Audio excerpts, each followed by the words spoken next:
call the meeting to order. City Council meeting Tuesday, January the 17th, 2006, right at 7 o'clock p.m. The invocation this evening will be provided by Pastor Clinton R. Terry from the Shiloh Missionary Baptist Church, followed by the Pledge of Allegiance by the Police Explorers and Councilwoman Amanda Garner. Would you all please stand?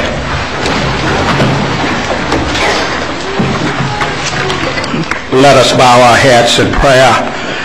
Eternal God, our Father, we come this afternoon and thanking you, God, for another day. We pray, oh God, that you look down upon this gathering, that you would bless us, oh God. We pray for our elected officials, oh God, that they would provide the services for our people in our community.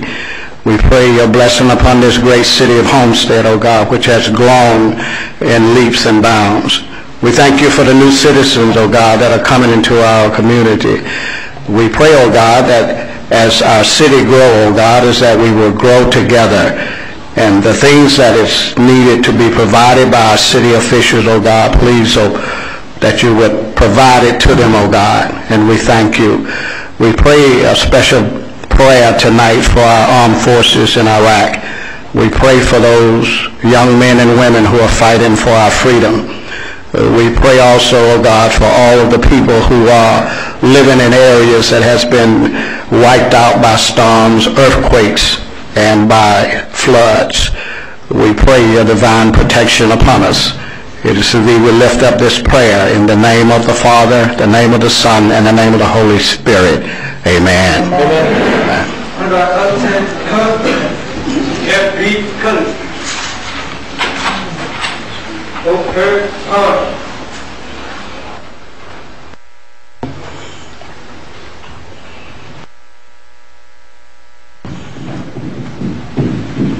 That will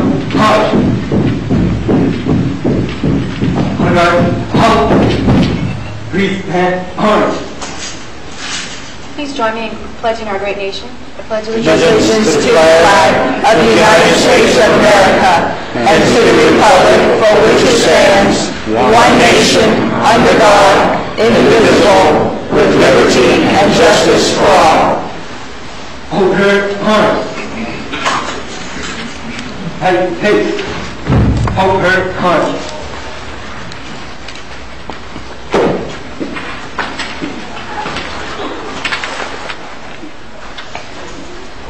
You may be seated.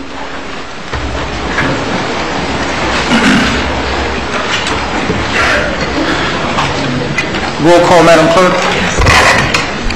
Mayor Warren. Here. Vice Mayor Losner. Here. Councilwoman Bell. Here. Councilwoman Garner. Here. Councilman Hodge. Councilman Porter. Here. Councilwoman Waldman. Here. Any additions, deletions, or deferrals, Mr. Manager? None, Mayor. Special presentation, Specialtation 5A is the Homestead Police Department promotion ceremony. Chief Roll, Captain Foglia in the group.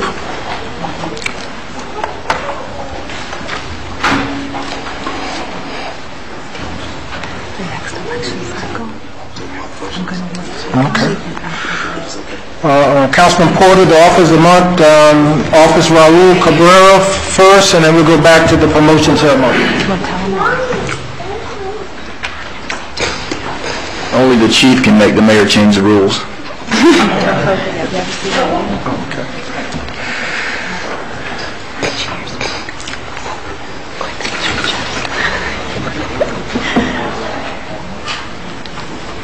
Take it, Cabrera. There he is. That's right.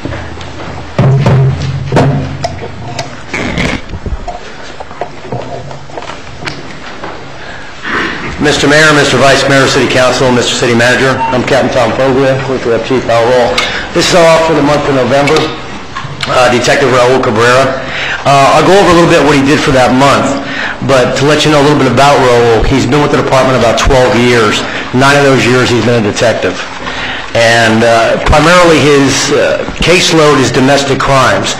But a few years ago, when one of our crime scene sergeants retired, he is now one of our crime scene investigators. He's basically CSI Homestead now.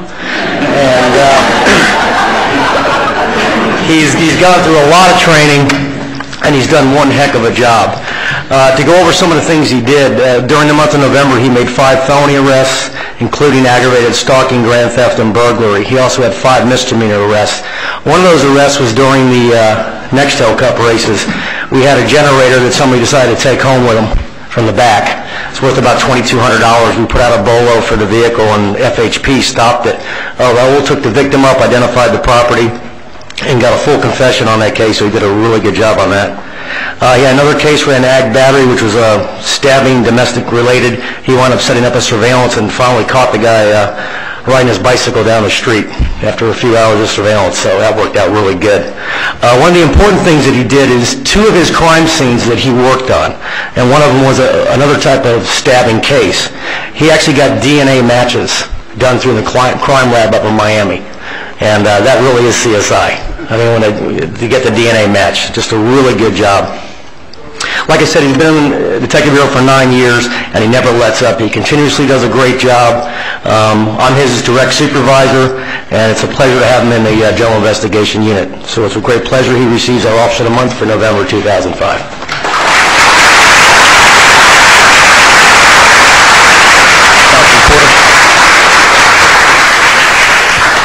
Well, I have the distinct honor of representing the mayor and the council and honoring the police officer that gets the award from his superiors as the officer of the quarter and ultimately officer of the year. We also have that as a major award that we'll be bringing forward. But I'd like to also thank the community for really participating in this award and bringing forth what are a bag of goodies, so to speak, so we can really give these officers not only a pat on the back with a promotion, but with a plaque, but also a little gift basket, so to speak.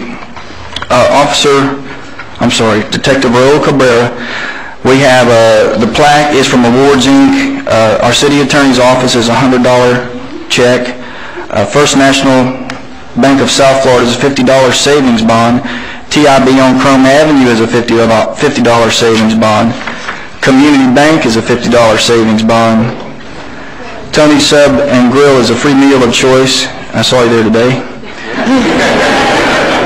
Ferguson's Jewelry is a $75 gift certificate. Ruby Tuesdays is a $25 gift certificate. Global Technologies is a $50 check. Logos on Old Dixie is a $50 gift certificate. Carl Pelt is a $25 oil change valued at $25. Homestead Transfer and Storage is a $25 check. Dale Blake from Blake Chevrolet is a $300 value detail, oil, lube, filter, tire rotation. Captain Car Wash is a $20 car wash. Evolution Web Inc. Paul Kruger is a $20 gift certificate. Nita Jensen, is 2 memberships to the Homestead Community Arts Concert, and Stickenstein is a free pool stick, and congratulations for that. And also, the plaque from the mayor and the council in the city is presented to Detective Raul Cabrera for being selected Officer of the Month for November 2005. Congratulations.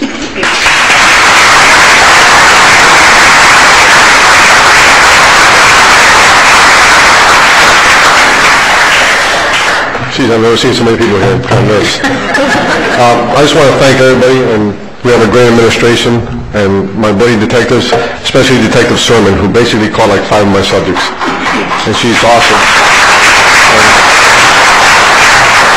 Thank the council and the city, the community, for being so supportive of us, and we really appreciate it. Thank you.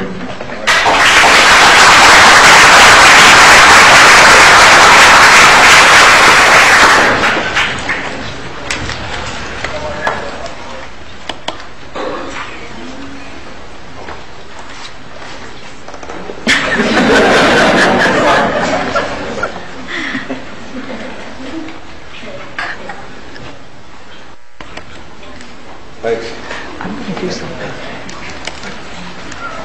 Do you hear me? I'm going to do something. You watch. This is not over. You watch. Be prepared. Good afternoon, and Happy New Year, everybody. Tonight is a special night. It's going to be short. I'm not going to take too much time. But I want to give me a little history about what's going on now, so everybody knows what's happening. Anyway, my name is Al Rowe. I'm the police chief of Homestead at this moment. I got a 4-year contract, so I think I'll be around for about 4 more years. Just being facetious.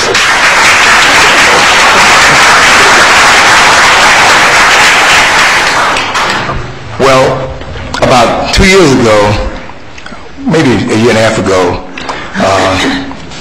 the mayor and council, the city manager, pretty much was kind of concerned about what was going to happen to the future of Al Rowe with the city of Homestead. As I said earlier, my son's money is not my money. And just because he was going to do well, I don't mean I'm going to do well. But anyway, make a long story short, the city council and the mayor, they came to me with some concerns. And the concerns were that if I decide to leave, some reason or another, or if one of my captains decided to leave, and there's a lot of us that's going to leave in the next 5 years, we need someone to step up to the plate, and take my job, and all the captains who all was in the drop as well. Well, something happened really sweet. My son did well. I'm still here. That was sweet on his part, not on my part, but I'm still here. And the other thing was that the police officers in the city of Homestead got together and they came to the mayor and council and they said, hey, look, the drop is 5 years. That's pretty short. The chief and his guys will be gone. We want to try to extend the drop for another 3 years, which would give us 8 years. I didn't know anything about it. The mayor and women of the police department came to the city hall. They talked to the council about it and the mayor, and lo and behold, it happened. So now, instead of me leaving in the end of this year, I have 4 more years here in the city of Homestead, and I really appreciate what they did, and also the mayor and council. I really appreciate that. Thank you very much.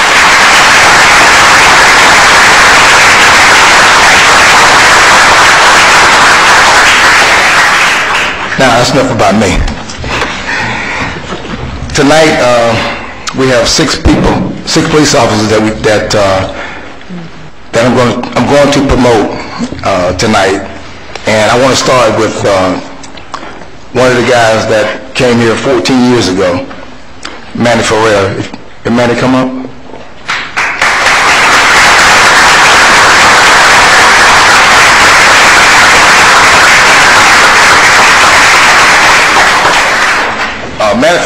Manny Ferrer came here 14 years ago. He started as a patrolman, as a detective, and this guy has worked so many task forces within our city and with other agencies that if his wife in the audience, I'm quite sure she's glad to have him back now, because all he did was wait for calls and they'd run up and down, the county, Dade County, Broward County, wherever crime took us, he went. Manny has many levels of accommodation in his file, and like I said before, he became a detective, and as of tonight, he will become one of our sergeants in our police department to run the training division in the city of Homestead. So tonight, I'd like for you all to meet Sergeant Manny Ferrer.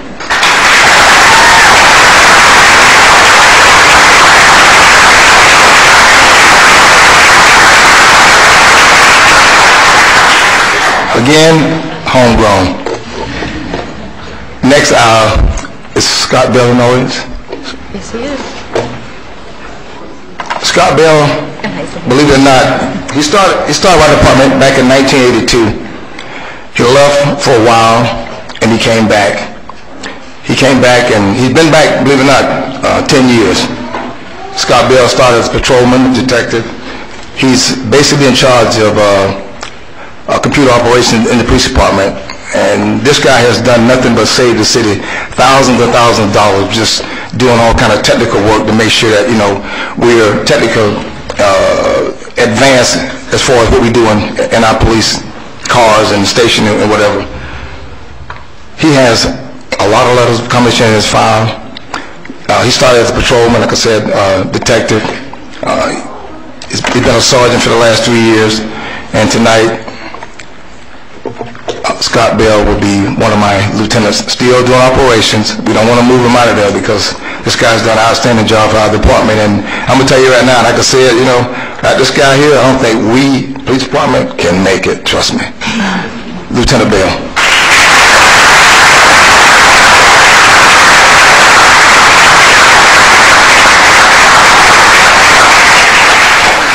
And by the way, I appreciate all the support of the police officers and everybody that's here tonight. This is a good night, and I'm glad that everybody showed up. Really appreciate it. And for the viewing audience, I thank you all too for watching this.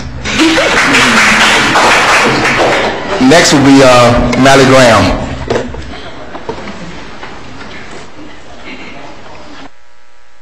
Mally Graham, believe it or not, she came here and started as a dispatcher in our police department. She worked her way up the ranks from a dispatcher. She became a detective, a sergeant, and also she made Officer of the Month 4 times. She has a bachelor's degree in arts, and she probably have maybe 30 or more letters of accommodation in her file for doing an outstanding job with the city of Homestead. From a dispatcher, when she walked in, and now becoming one of our newly promoted lieutenants, she has 23 years with our department from a dispatcher, and today, like the others, she's one of our fine lieutenants in the police department, Lieutenant Mally Graham.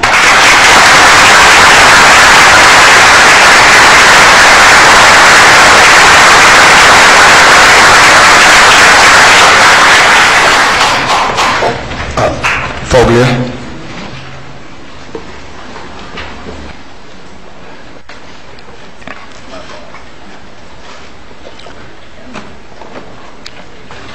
Foglia came into the police department, 26 years ago. It's a long time. I never thought I'd be in that long either, but he's been around a long time. This guy started as a patrolman. He became a detective. He became a sergeant. He works the road as a sergeant. He became a lieutenant, and as a lieutenant, he was my internal affairs lieutenant for probably 2 years. As you all know, he was the guy that orchestrated the office of the month for the department. And he has probably 40 or more letters of accommodation in his file for doing such an outstanding job. Lieutenant Foglia, I'm proud to announce that tonight we can change the name from Lieutenant Foglia to Captain Foglia.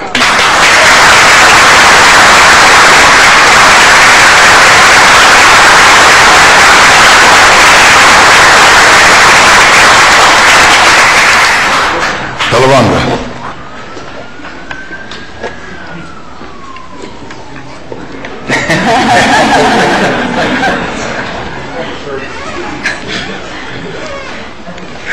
Joe Delaranga has been with the city of Homestead for 23 years. Wow. He made Officer of the Month. I'm not going to read them all out, but 12 times he made Officer of the Month. He made Officer of the Year back in 1984. He has a bachelor's degree in science.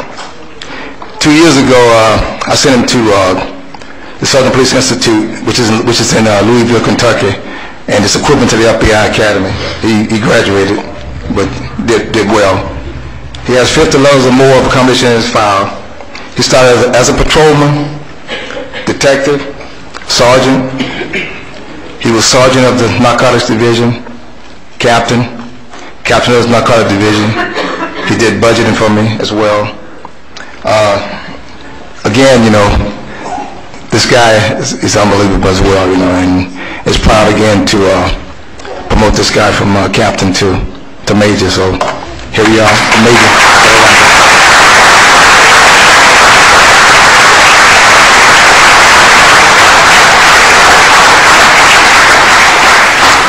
Scott Kennedy.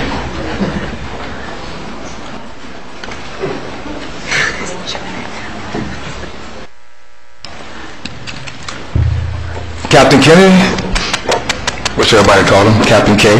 Superhero. Been with the department for 26 years. He came in as a patrolman, detective, sergeant of detectives, He bypassed the rank of lieutenant. He became captain. He's been the SWAT commander for 17 years in our department. Back in 1992, he received the Chief Medal of Valor when he was doing Hurricane Andrew, when we had approximately 80 police departments down there. And along with our own police officers, we had probably 100 guys working a shift, and he was able to orchestrate all that and make sure the city of Homestead was protected. And we have to commend him for that. That was an outstanding job to have that many people to be out there patrolling the streets. He has probably 50 or more letters of accommodation in his file. And this guy, believe it or not, for the past year, he's been offered chief jobs around the country. As a matter of fact, in about the last month, I believe, he was offered a chief job, and he told me, he said, you know, I would love to go away and be a chief somewhere, but I just love Homestead and I love working for the city, and I think I'm going to turn that down. I think I'm going to stay with the city of Homestead. So just show you the dedication that each one of these individuals have to turn that down to stay here in Homestead. So you have to recognize things like that. And this guy here, believe you me, and everybody can attest to it, I think he has 1 year, and it's just fast and wide open. This guy's unbelievable. I mean, I'm telling you right now, this guy he's outstanding. Everybody here loves him, and they know it. Again, tonight, with all sincereness, it's just a pleasure to promote Captain Kennedy to Major Kennedy in the police department.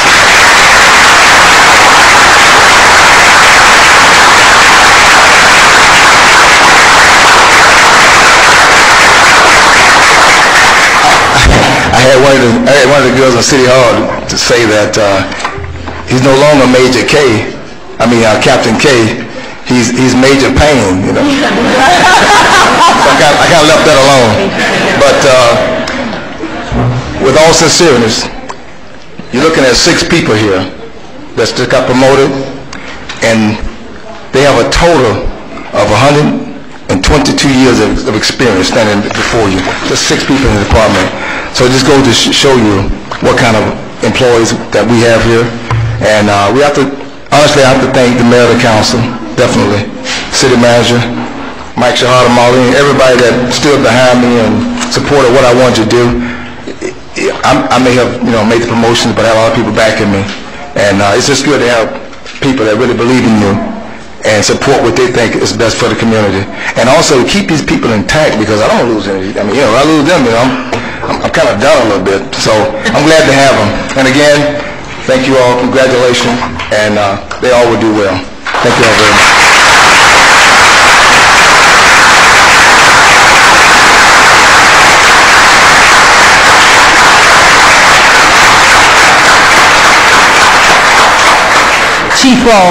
Chief Roll, Councilwoman Dellum here. I just wanted to tell a story.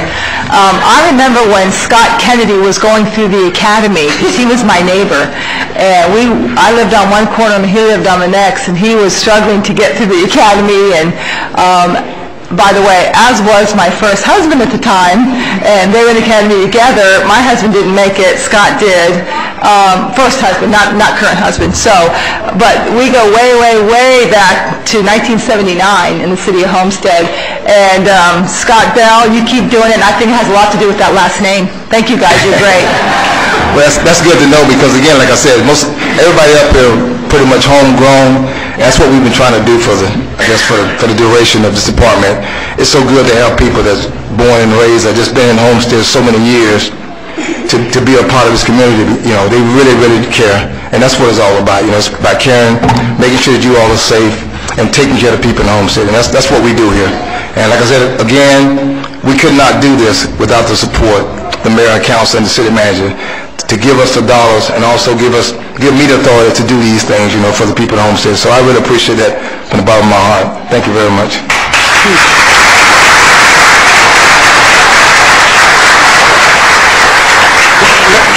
Let me ask the family members of the officers to please stand and be recognized.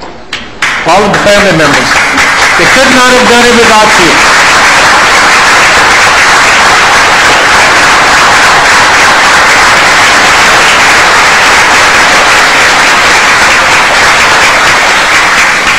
Thank you all so very much, and congratulations again.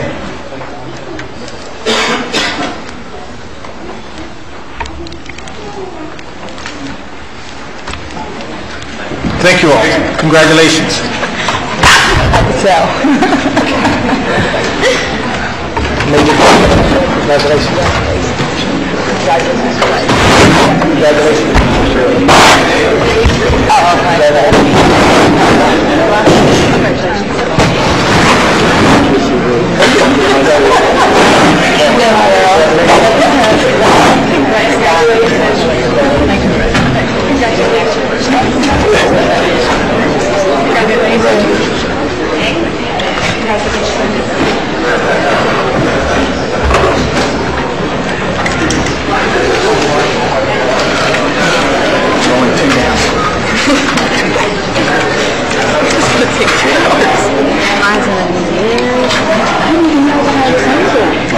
I didn't know you were here. This is not what was on here earlier. Is that it, Mr. Porter? Yes, sir. Public safety? Yes, sir. Are you done, sir? Good job, Councilman Bell, there's someone before you. I got to move up the Darrell Jen Foundation check presentation, Mr. Bo Bollinger and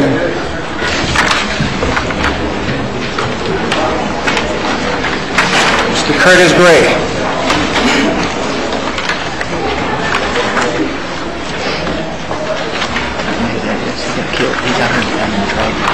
Thank you, Mayor and Council.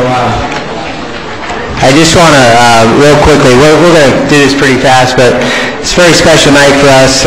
NASCAR and the events we have in November, we're able to raise a whole lot of money for the hospital. We have a great partnership with Homestead Hospital, Bo Bollinger and his staff, with our Pediatrics unit, the Betty Jane France Pediatric unit we call Pediatrics.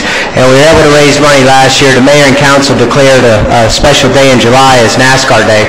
And NASCAR fans all over the country took part in this event this day, and a lot of people in Homestead were also involved, including a lot of people that work for the city of Homestead. And on behalf of NASCAR fans everywhere, we want to present the check. We've already done this, but I want people, city of Homestead, to recognize this because the NASCAR fans across the country raised $100,000 for this pediatrics unit at Homestead Hospital.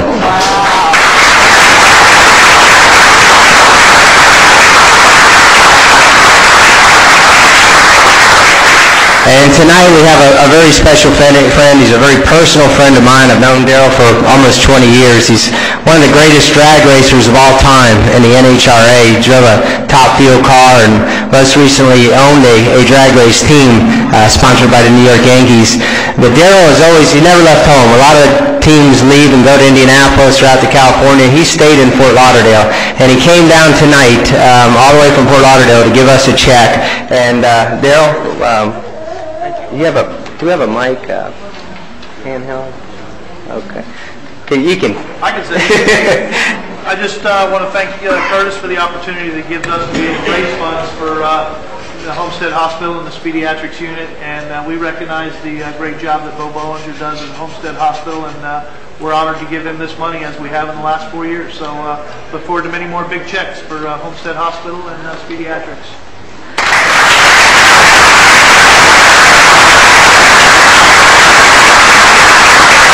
If I could just take 1 second, how this money came to us was because Darrell started a fishing tournament on the morning of one of our races. He's been doing this the last few years, and he goes out and works with some of the NASCAR drivers who are friends with Darrell, and they fish. They fish all morning, and they raise money by the fans, donating $5,000 per fan to raise money. So they're out fishing while the other guys are racing, and Darrell's having a heck of a good time with it. And he's about to announce, I'm probably not supposed to say this, but he's gonna move the Hot Rods and Reels tournament up to Daytona next year also. So that's gonna be pretty exciting and raise a lot of money for Pediatrics up there. But it also helps out Darrell with the Darrell Gwynn Foundation, which is one of the neatest foundations in all South Florida. So we're very proud of Darrell, and we're glad to call him friend of Homestead Miami Speedway.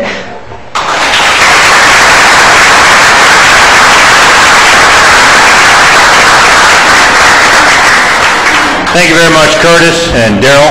I really want to thank Daryl Glenn and the Daryl Glenn Foundation and Curtis Gray and the Homestead Miami Speedway. You know, it's been such a great partnership, as Curtis mentioned. We take care of an awful lot of kids over at that hospital every year, about 15,000 kids.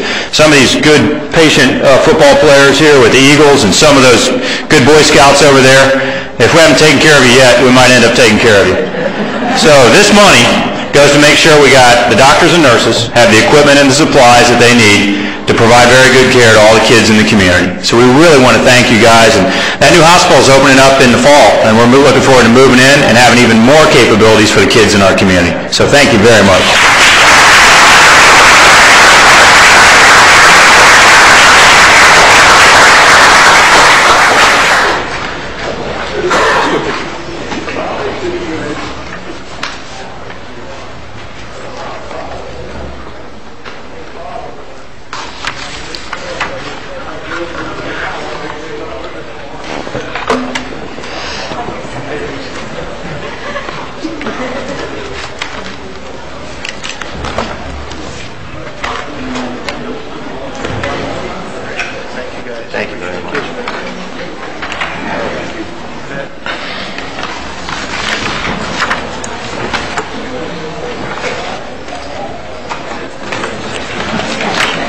Thank you, Mr. Gray and Mr. Bobo, Mr. Glenn, and the whole team for making it possible here in the city of Homestead. Thank you for your contribution.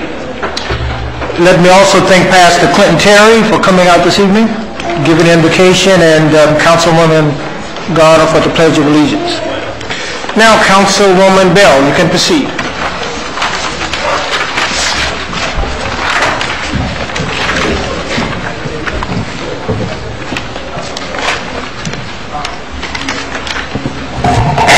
Good evening. I would like someone from, whomever is here from Zachary Construction to please come up.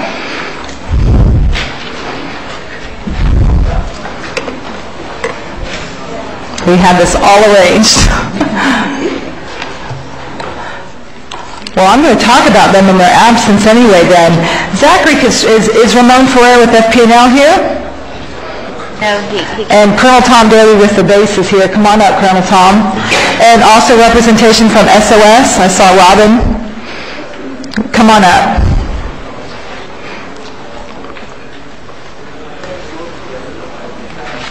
I don't know if something held up Zachary Construction, but since it's on the agenda, I'm just going to go ahead and proceed. Zachary Construction is a company that is out at FP&L, and they're doing the Everglades restoration. And thanks to FP&L also very much for having Zachary Construction there. And this is one phenomenal company. They are like little elves that have just spread their cheer out all over the entire community. And you see someone from the representation from the homeless shelter as well as Project SOS, and I'm going to let them address you in a minute.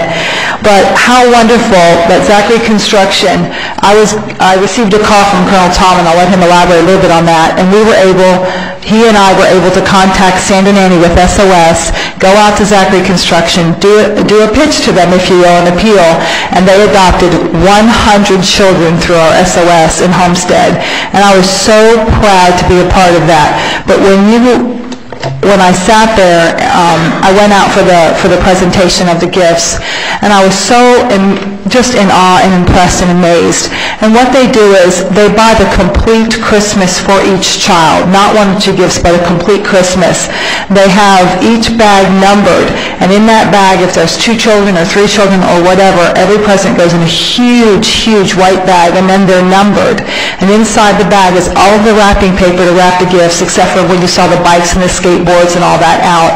But when you saw the gifts for these children, it was leapsters, leapfrogs, bicycles, skateboards. I mean, just top-of-the-line gifts. Nothing was done in a shoddy manner whatsoever.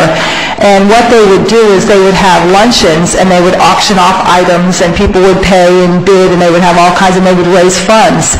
And that's how they were able, first of all, they called us and said that they had agreed to adopt the 50 kids. And then I got a call from Missy to tell me that they had raised enough funds to adopt 50 more children. So I was able to tell Robin immediately, and to see the looks on the parents' faces. And what they do is they have the parents wrap the gifts so that the gifts are coming from the parents and not Zachary. And when I tried to get them interviewed, I tried to get some light, so that they could get some press, they didn't want it. They said, we don't want it. We don't care about that. We just care about the kids. And then I found out that they have just been all over the community. And so I'm going to in fact, I'm going to let Robin start first, because let's deal with SOS, and then we're going to talk about the homeless shelter. Come on up, Robin. The families that Zachary was able to serve was phenomenal. The kids were excited. We got to see them after the fact, because Zachary didn't want them to know that those gifts came from them, that they came from their families. They put the wrapping paper in the bags so that the families could, see what it was their kids were getting and wrap it themselves. And because we work with the families and we know the need that they have, we were able to follow up with them after Christmas, and the kids loved them. So they just enjoyed everything. One of the gentlemen who did some of the shopping for the kids, he was so excited about what he purchased that one of the families he went and dropped off personally, just to see, what's going to happen. Didn't say it was from him, let the child think that it was from the parents, but the excitement of it all, and I think he was more excited than the kids were. But we appreciated Linda looking out for us, remembering that we work with the families in the Homestead community that are in need. And we thank you and Zachary Conception. Thank you so much. I also want to thank SOS and for the work that they do with these families. And they know these families, and that's why I immediately thought of SOS when Colonel Tom called me, because I said they know them, they are the caseworkers, they know the situations. And when I watched these families come in, I just could hardly stand it. I really could hardly stand it. We had a young woman, a very young woman, who has taken on 3 children, so they wouldn't, her nieces and nephews, so they wouldn't go into foster care, and she's barely in her 20s, so now she has 4 children, and story went on and on. A woman who had been shot in a drive-by shooting and couldn't work, and then it went on to a young man who is taking care of his sisters because mom is out there, and so, it just was story after story, and SOS is phenomenal. Zachary, you guys are phenomenal, but I couldn't think of a better organization, a better group to go through than our SOS, which is a part of our Homestead Police Department as well. So thank you, SOS. Colonel Tom, you're up. Thank you. Thank you for this opportunity to address the council. To make a clarification, I'm not here on behalf of the base. On my off time, I volunteer with Community Partnership for the Homeless and the South Dade Advisory Board. And in that capacity, we heard about Zachary Corp. And they called about 4 days before Wilma struck, and as you can imagine, after Wilma, we're like, oh my gosh, we got to get the power back on before we do anything else. But they wouldn't give up. They wouldn't give up until they did a good deed. And at that point, I contacted Linda Bell and Community Partnership for the Homeless, because that was what they were intending, that type of giving is what they intended to do. And just to let you know, they contributed hundreds of gifts to children and hundreds and hundreds of meals at the Community Partnership right down on the excess property of the base. They really made a difference. And they made it clear, like Linda said, that their intent is to remain anonymous, which apparently they're following through with. But nonetheless, it's important to know what they have done for our community. They're strangers to our community, and they put their arms around us to help those that are most in need of help. And also, I'd like to make a point that in their desire to give, and it also shows the willingness of organizations like SOS, Community Partnership, our own council with Linda Bell in the lead, to make a difference in the lives of folks this holiday season. And this would have gone without notice if we hadn't have brought it to your attention today. And I thank you for that opportunity. And if it's payday, Chief, I think I know where you can find those construction workers if it's payday. So you'll be getting a call shortly, I reckon. But thank you very much for this opportunity. Thank you.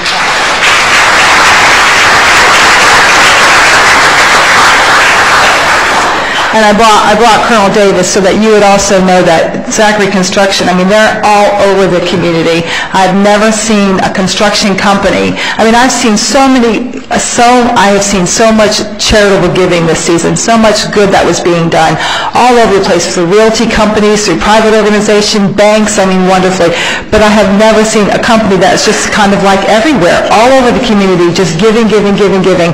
So Zachary Construction, wherever you are, we thank you very much, and we have a wonderful plaque for you, and I'll make sure you guys get it. Thank you.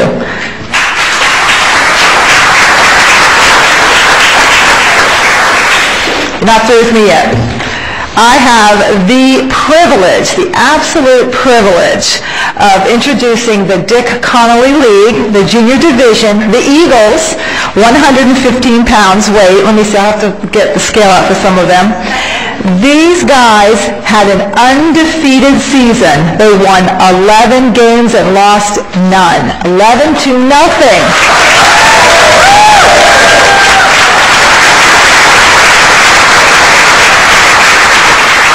Then they also went on and won the All-Star game. Now I know some of these children, so they're a little near and dear to me. I've known them since they were very, very small, so it's really exciting to see them, and their mom and dad and grandmother, and so it's really fun to be here tonight. I would like to thank their coaches, Dave Albert and Alex Mitrell.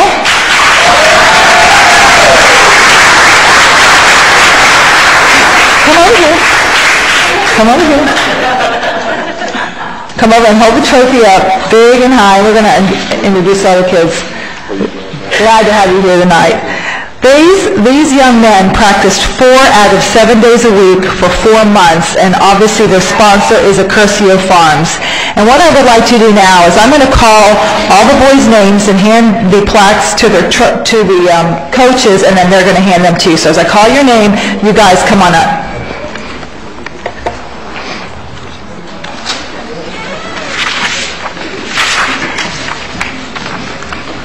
Alexis Gutierrez,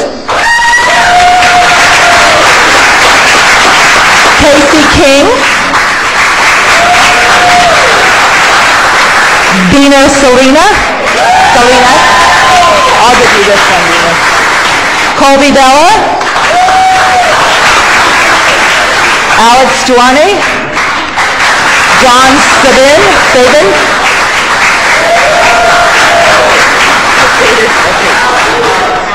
Omar Cruz,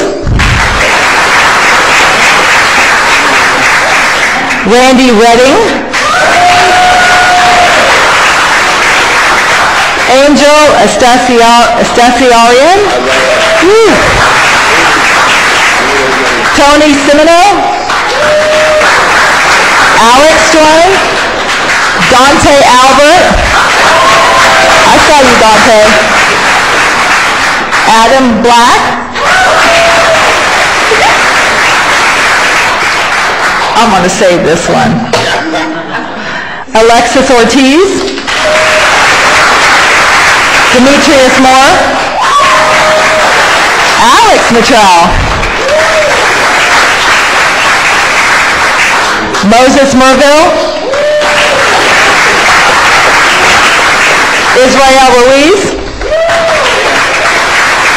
Christopher Reed,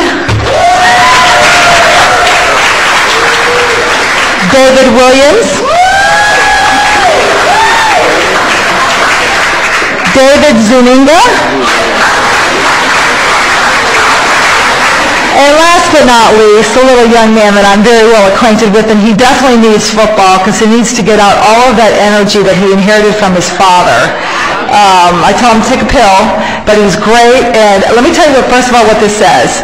This certificate is awarded to the Dick Connolly Eagles in recognition of your victory in the All-Star Game and your extraordinary undefeated 2005 season. Last but not least, Jacob Grant.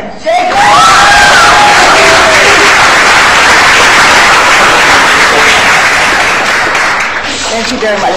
Coaches, would you like to say something? Come on. How everybody doing? Council, Mayor. I just like to say with these guys here, it was a pleasure coaching. A lot of folks don't know, majority of guys, when me and Coach Alex started 3 years ago, we undefeated 2 out of the 3 seasons. guys have been together for 3 years and have done a pretty good job. The best thing about it, they are very well coachable. They can play any position you ask them to play and it'll be no problem. I enjoy coaching them, and it's sad that some will move up next year, and so I'm gonna lose that stream of winning. So hopefully we can continue down the journey. The guys that move up to the seniors, I hope get success and they do very well. We talk, like I said, it's all about fundamentals, and these kids have shown that for me and Alex for the last 3 years. Thank you. So,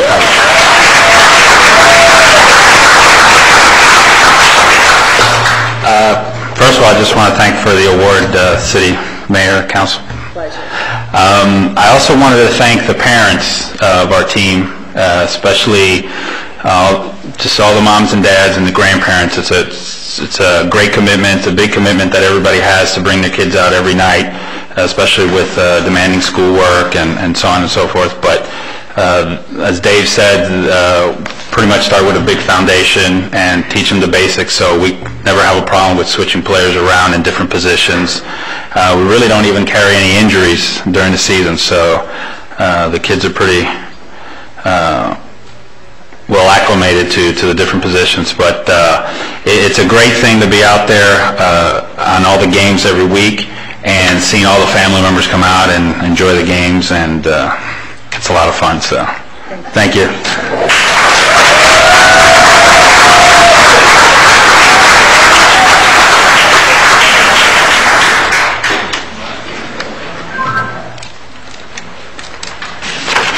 Thank you.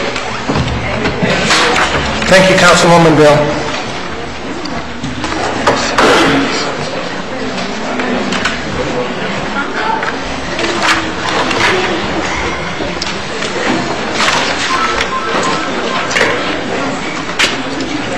Ramon is not here, right? So we can go on to F5H. Councilwoman Roman.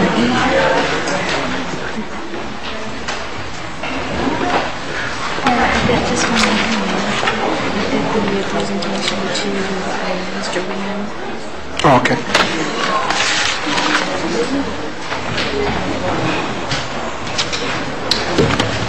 5E is the presentation to IHOP Naranja and WMKL 91.7 FM. The call for breakfast with Santa event. Mr. Robbins in the house? Mr. Ram? Hi, how are you? Good to see you both. Nice to see you.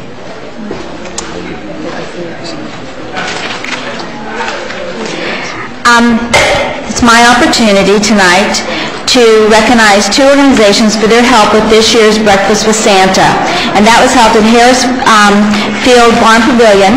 The first is IHOP of Naranja, and as we affectionately call him, Mr. Ram, because I can't even begin to pronounce your last name. They have donated approximately 400 pancake breakfasts to the 2005 Breakfast with Santa that was held this year. Everyone who came, of course, loved your food, as always, and we all know that we couldn't have done it without him. So thank you, and thank IHOP of Naranja for always being there, not just for this event, but for always being there. I really appreciate it. And secondly, I'd like to mention that Mr. Robbins, you've been such a wonderful asset to this community. This organization has helped out with events from the 4th of July concert and the fireworks show to the Halloween trunk or treat to most recently the Breakfast with Santa. WMKL 91.7, The Call, has provided us with live remotes, commercial spots on their station, as well as letting the city use their equipment for announcements and music. This radio station and their general manager, Rob Robbins, have shown their support for the City of Homestead and the City of Homestead events by being very involved, always being involved in the events in hand. The City of Homestead greatly appreciates your support, and we hope to see you at our next event. That's asking for more help. And thank you so much, The Call and Mr. Robbins. So I want to just give you a great debt of gratitude. And I don't have your plaques ready tonight, do I? I don't think Parks and Rec's got them to me, so I'll be delivering them to you in person. Thank you again.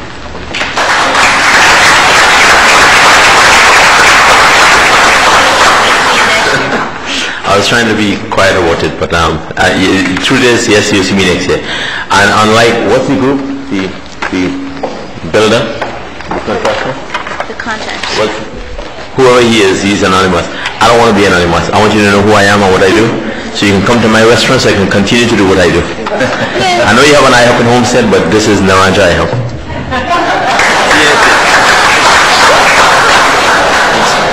We don't want to be anonymous. We want you all to tune into 91.7 The Call, but that's what we're here for. Anything that we can do to help out, especially the nonprofit organizations, churches, anything that we can do. That's why we're here. Just let us know. Thanks. Wait, don't go. I found my missing plaques. These are two beautiful plaques that I'd like to present to you. Parks and Recs, we are so appreciative. Mr. M, this is for you, and I hope you hang it in your restaurant proudly. Right next to the other one. Right next to the other one. This one might be a little prettier, right? A little bigger. And Mr. Robbins, again, Breakfast with Santa on behalf of Parks and Recs in the city of Homestead.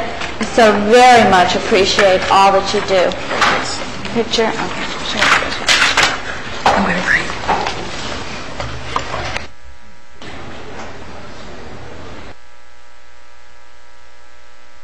I'll still come and eat breakfast over there. Thank you. Thank you so much.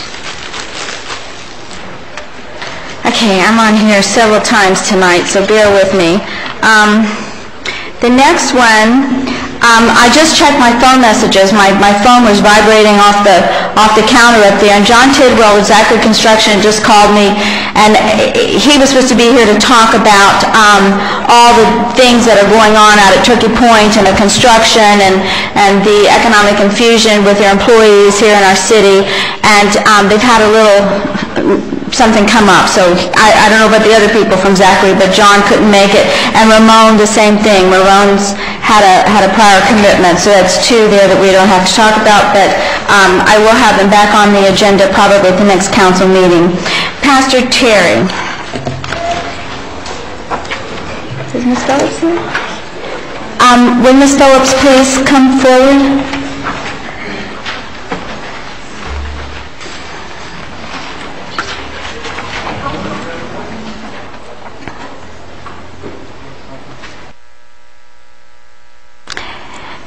Ms. Phillips, as she walks up here, and of course everyone knows our dear Pastor Terry, Ms. Phillips was the winner of the Extreme Home Makeover that we had here in Homestead, very deservingly so.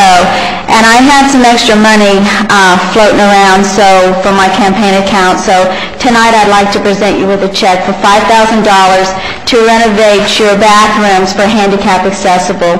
My heart is always with the children, and I wanted to do something for a child, and I thought, what a better way to do it. So tonight I present you with $5,000. And I'd like to also invite Main Street. Is Yvonne? There's Yvonne. I didn't see her. Would you come forward, Yvonne? The check is made out to the Main Street organization, and they will oversee the funds being distributed. And I'd like to thank you, Yvonne, for all your hard work stepping in and filling big shoes. We all miss and love Pat, but you've done a wonderful job, and you're always so gracious and speak so well about the city, and you're so knowledgeable. And I know you'll take very good care of Mrs. Phillips. And Pastor Terry, thank you so much for bringing her to the attention of our city. All right, thank you very much. You're so welcome. Okay, thank you. All right, thank you. Congratulations.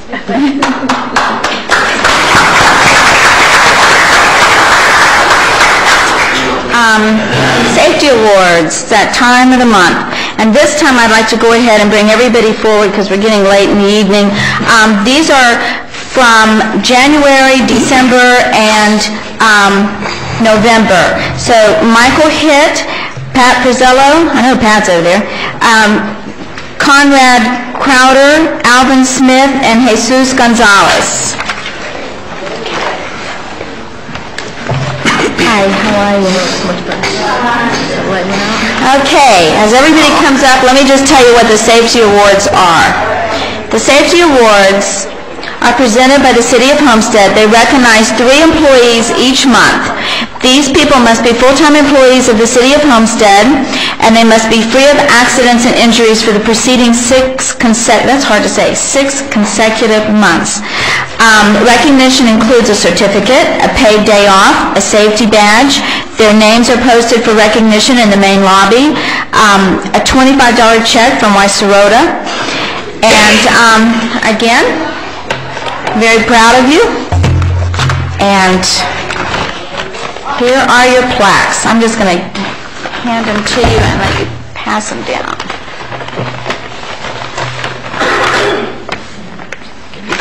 Thank you, Lord Cumberson. It's so nice that they're here tonight as they get their packages, because so often we have the safety awards and nobody shows up. So this shows me that these guys are really great guys, and we're proud to have you in the city of Homestead as always. And congratulations. Get a day off. Would you like to say something?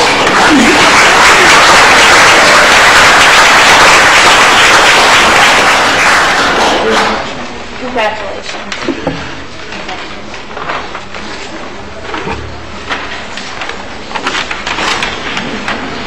Is that it for me?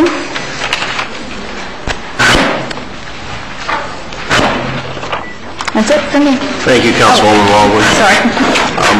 In the absence of the mayor, the next item is his item. We'll skip forward to item N, the Homestead Main Street update. Yvonne?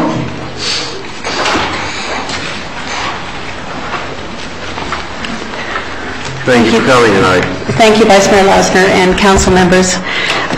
Homestead Main Street is actively trying to promote activities and events downtown in our historic district. And this coming Saturday, we have quite a full plate.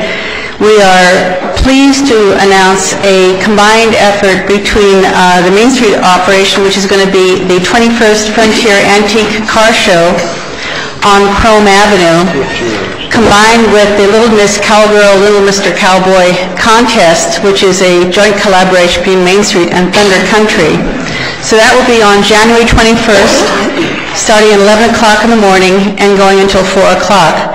Concurrently with this event, the Chamber of Commerce is having their chili cook-off over at Prime Outlets. So we're trying to do a combination. Come on down to Homestead and see a lot of wonderful activity and have a lot of fun. So we have flyers promoting the chili cook-off at our location, and the chili cook-off will have flyers promoting our car show at their location, and we'll try to keep people moving back and forth in the downtown area.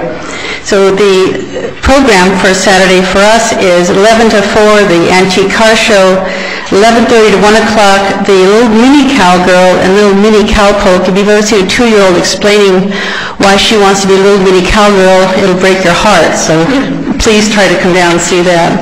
We're also going to have Little Miss Cowgirl and Little Mr. Cowboy, which is age 6 to 10. Little Mini Cowgirl is all filled up. We have all the applicants we can possibly handle right now. Little Mini Miss Cowgirl is open, so we're still accepting applications, which are available at the Main Street Cafe, La Da Coffee Shop, and Tony's Restaurant. In addition to this, we're going to have static displays of a fire truck that's being provided by Miami-Dade Fire Rescue and a helicopter courtesy of Miami-Dade Police Department for the children to see. There will be face painting, coloring games put on by Unfamilia from Art South, and the food vendor is Cheyenne the Grill. The Silver Palm Feed and Consignment is also providing horses for petting as well as Western Picture area. So it's a family day, and we really hope that all members of the Homestead community come down and enjoy themselves. And I would like to make a special thank you to Park and Rec, Mr. Kirk Herron, for giving us the extra support of allowing us to use the City of Homestead's billboard to promote our event on Chrome Avenue. People whisk down US 1 don't realize we have a historic district, much less we have activities over there. So with that support, we're getting a little bit more recognition, and we greatly appreciate that support. So thank you very much. Thank you. Yvonne, your litany of events just reminds us again what a wonderful time of year it is this time of year at Homestead, with so many nice events, fundraising, community service events, and really showcasing our community on this really nice time of year, and we appreciate your presentation. Mayor Warren, back to your item L. Mr. Stout, presentation to the council from the American Planning Association? Yes, sir, I do.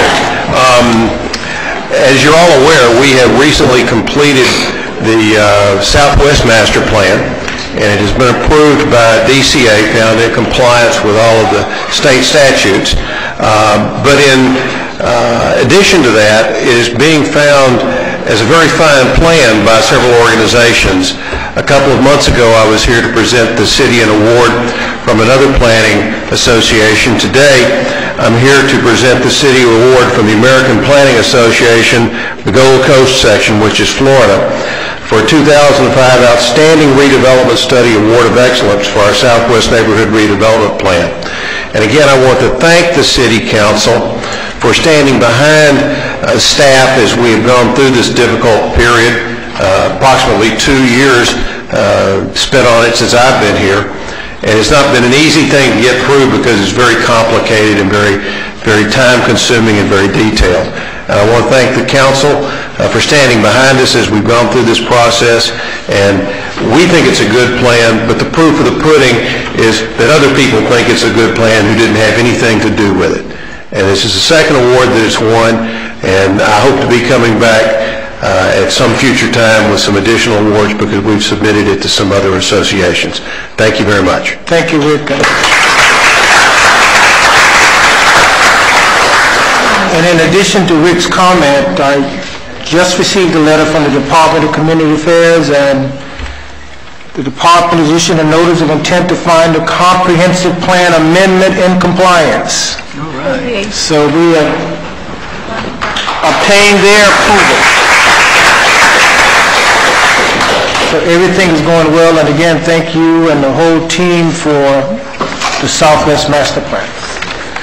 Is there a motion for the approval of the consent agenda? Moved by the Vice Mayor. Is there a second? Second, Mayor. Second by Mr. Ford. Any questions? All in favor say aye. Aye. Opposed? Public hearings, orders, land use item. Mr. Weiss. Please be advised that the following items on the agenda are quasi-judicial in nature. If you wish to comment on these items, please indicate the item number you'd like to address when the announcement regarding the quasi-judicial item is made. An opportunity for persons to speak on each item will be made available after the applicant and staff have made their presentation on each item. All testimony, including public testimony and evidence, will be made under oath or affirmation. Additionally, each person who gives testimony may be subject to cross-examination. If you do not wish either to be cross-examined or sworn, your testimony will be given its due weight. The general public will not be permitted to cross-examine witnesses, but the public may request the council to ask questions of staff or witnesses on their behalf. The full agenda packet on each item is hereby entered into the record. Persons representing organizations must first present evidence of their authority to speak for the organization. Further details of the quasi-judicial procedures may be obtained from the clerk. In accordance with Section 2591, any lobbyist must register before addressing the council on any of the following items. At this time, council members must disclose any ex parte communications concerning any of the items on the agenda.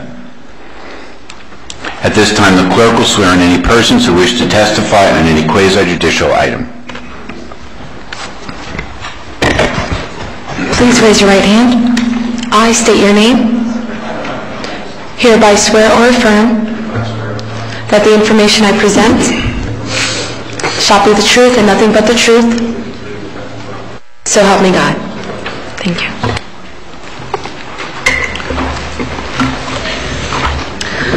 Our first item is a resolution of the City of Homestead, Florida, granting a request by Lowell Homes for a special exception to allow an entrance feature for Marbella Bay, Pod M, within the Waterstone Plan Unit development, located southeast of the Homestead extension of the Florida Turnpike, north of Southwest 312th Street, Campbell Drive, and west of Southwest 137th Avenue, Tallahassee Road, as legally described in Exhibit A and providing for an effective date. Move the resolution. Moved by Councilwoman Gorman, second by Councilman Porter. Any questions? Any questions from the council? If not, I'll open the public hearing. Any comments from the audience? This is special exception to allow entry features. Any questions from the audience? If not, I'll close the public hearing. Any final questions from council? Roll call, Madam Clerk. Councilwoman Baldwin? Yes. Councilwoman Bell? Yes. Councilwoman Garner? Yes. Councilman Porter? Yes. Vice Mayor Losner? Yes. Mayor Warren?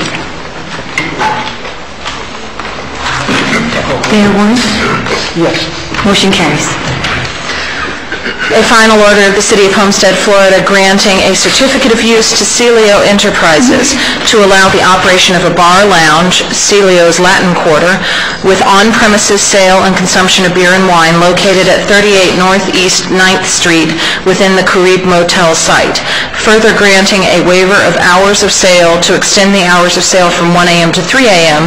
as legally described in Exhibit A and providing for an effective date. Thank you, Susan. Any comments from council?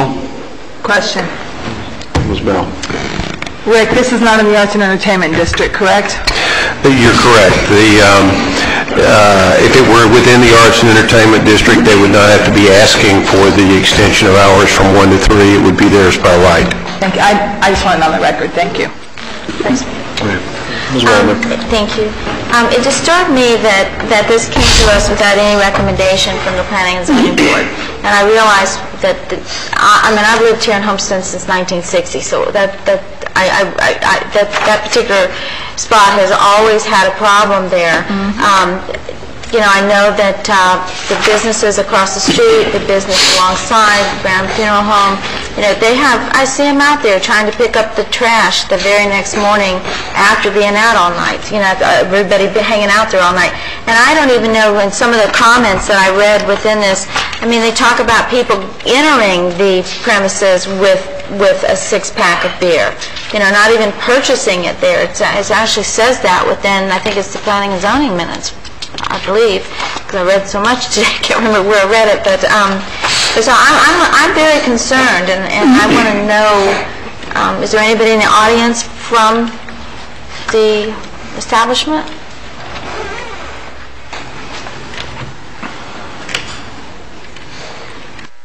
Good evening. My name is Raul Delgado. I'm an attorney, and I represent Celio's Latin Quarter.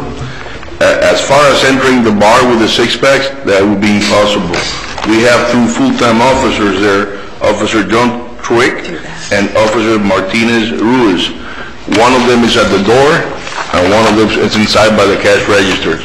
Nobody can go in or out with any type of liquor. I read that somewhere, and I don't know if anybody else read it. You read it too? That was a letter sent by one of the neighbors who owns property where there's a little grocery store, which is actually the culprit, because that's where the beer is bought. You cannot buy a six-pack of beer in a restaurant. In a lounge. Well, I know that, and that's why I was very upset that they were allowed to enter into that.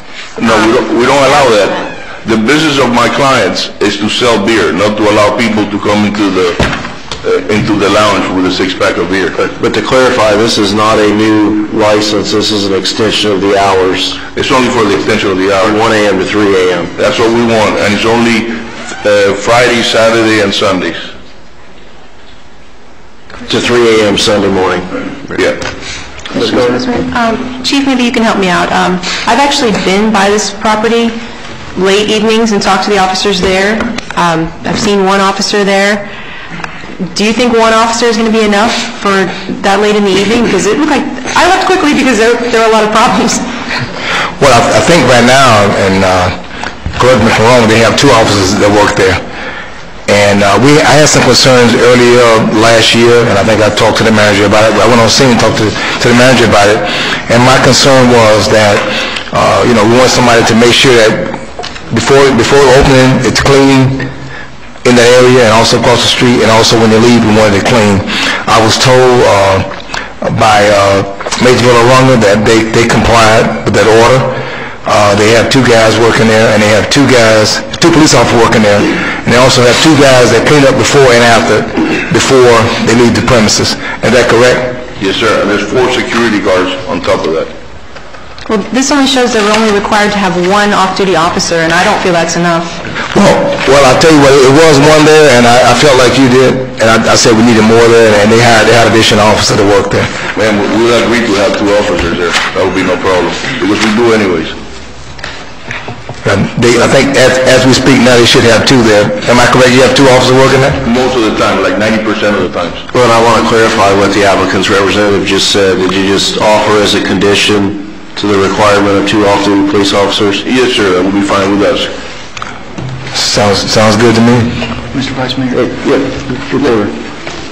Let me go back to the discussion that the chief just had. We were contacted by the community across Chrome Avenue, on the west side of Chrome Avenue, with a problem where people were, when this facility would close down, they would go across the street and sit inside the little cubby holes and sit and continue on partying through the night, and then would leave a considerable amount of debris, not even on the same side of Chrome Avenue, across the road from where the establishment is.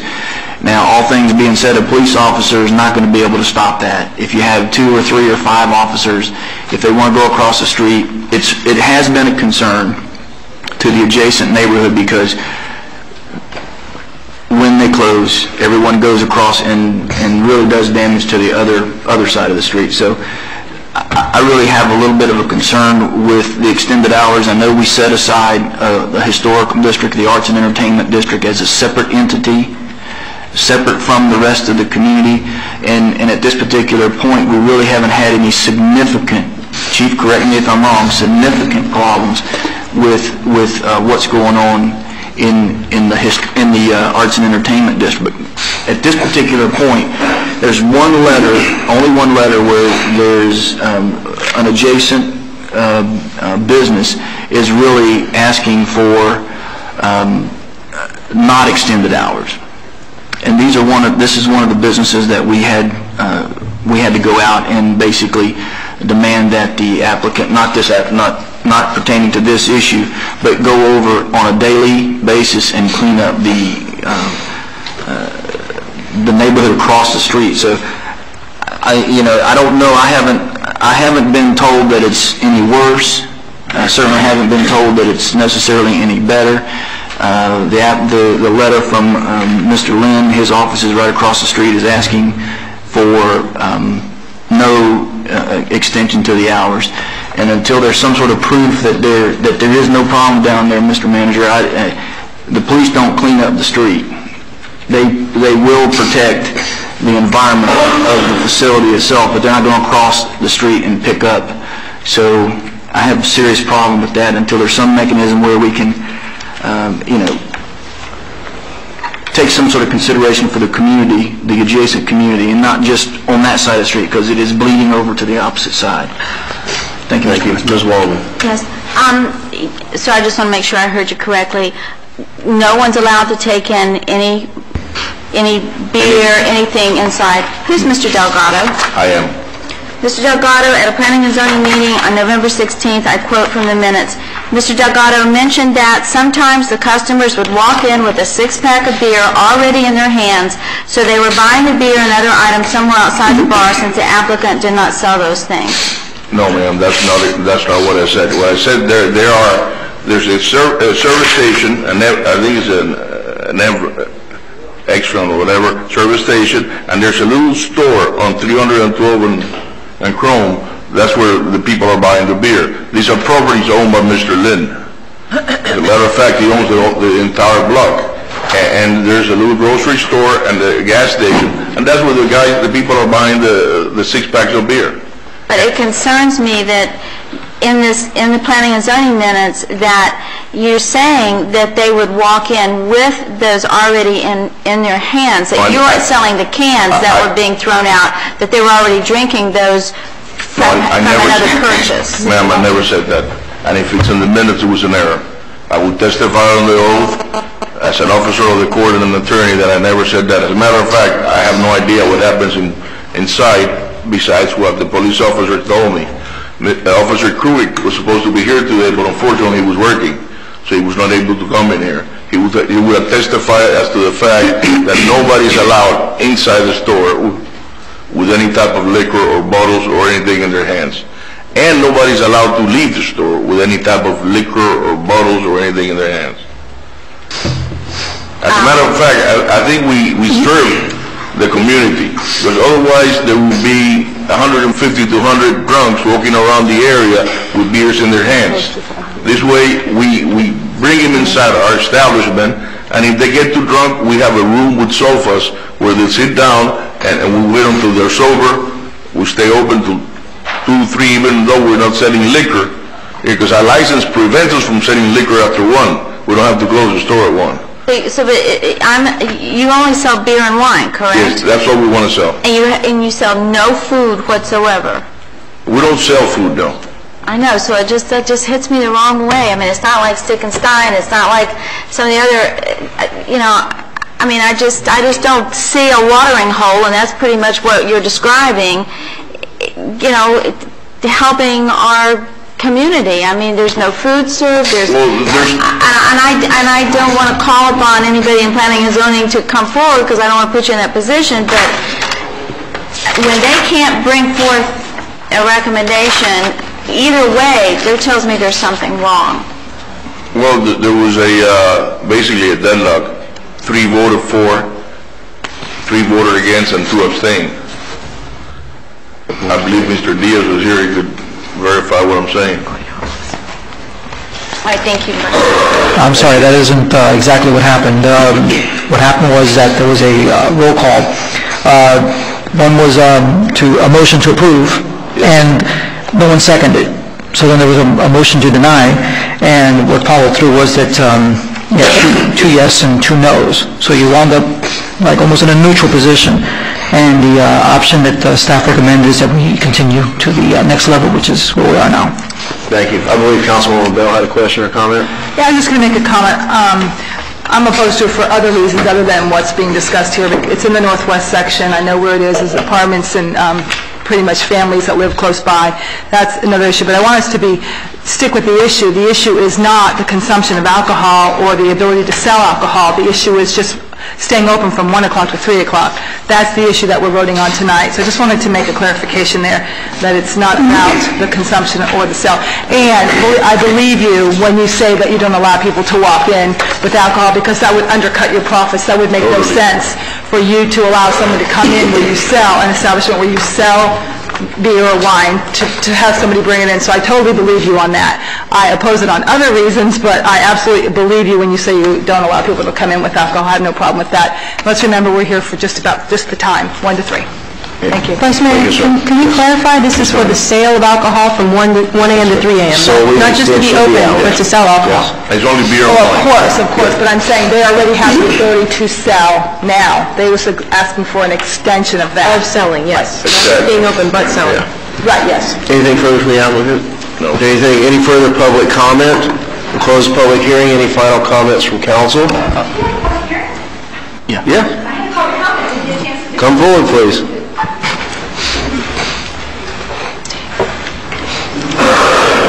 Vice Mayor? I have one other Susan comment. Newman, 2835 Fairways Drive. I was at that planning and zoning meeting, and there was lots and lots and lots of discussion about this. There was a public hearing in which there was a citizen that opposed it. I think the discussion also, it was not only was it the 1 to 3 at that location, it's out of the Arts and Entertainment District. It is an extension for every day. We give that extension. It's not Thursday, Friday, Saturday. It's an everyday extension. It was such a lot of discussion, and my vote was no, I didn't want that, because I thought it was, where do you cut off the Arts and Entertainment District? You have to have a cutoff, and this is outside of that. What happens to the next one that's a block away? It's only a block away.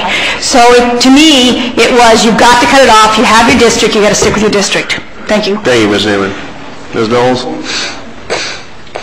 Yes, Council, as the Executive Director of Main Street worked very hard on developing this arts and entertainment agenda, the concept, the outline, the boundaries, and one of these ideas was to consolidate our late evening entertainment in an area where the police could manage it and also see what was going on. So as we start infiltrating outside that district, we've defeated our purpose of our arts and entertainment district. So I also oppose this concept. Thank you. Thank you, Ms. Knowles. Anything further, Mr. Delgado? Just one thing. We need to clarify which days, which mornings. It's only Friday, Saturday, and Sunday. That's the only days we open. I mean, we don't even open the rest of the week. And I'd like you to know that the police department approved the extension of the hours in the report that's part of the court file. Okay. So again, I don't think it's clear in our packages. It's a limitation of Friday, Saturday, and Sunday. So I want to be real clear on the record that assuming this is passed, you're proffering, number one, two off-duty police officers. Absolutely. And it's only for Friday, Saturday, and Sunday. Friday night, Saturday morning, and Sunday morning. Okay. Thank you. Any further public comment? Vice Mayor. Yeah, Mr. Porter? I make a motion that this be deny this request. Second. Could I make one more public comment? I'm sorry, but I would really question why we need 6 security guards at a little, and it's a small bar with a very small group of people that can go in there, and 6 seems to be excessive. So the question is, why do they require 4 off-duty and 2 policemen at this little bar? That's a very good point. Now, look to the chief or anybody who can answer the question.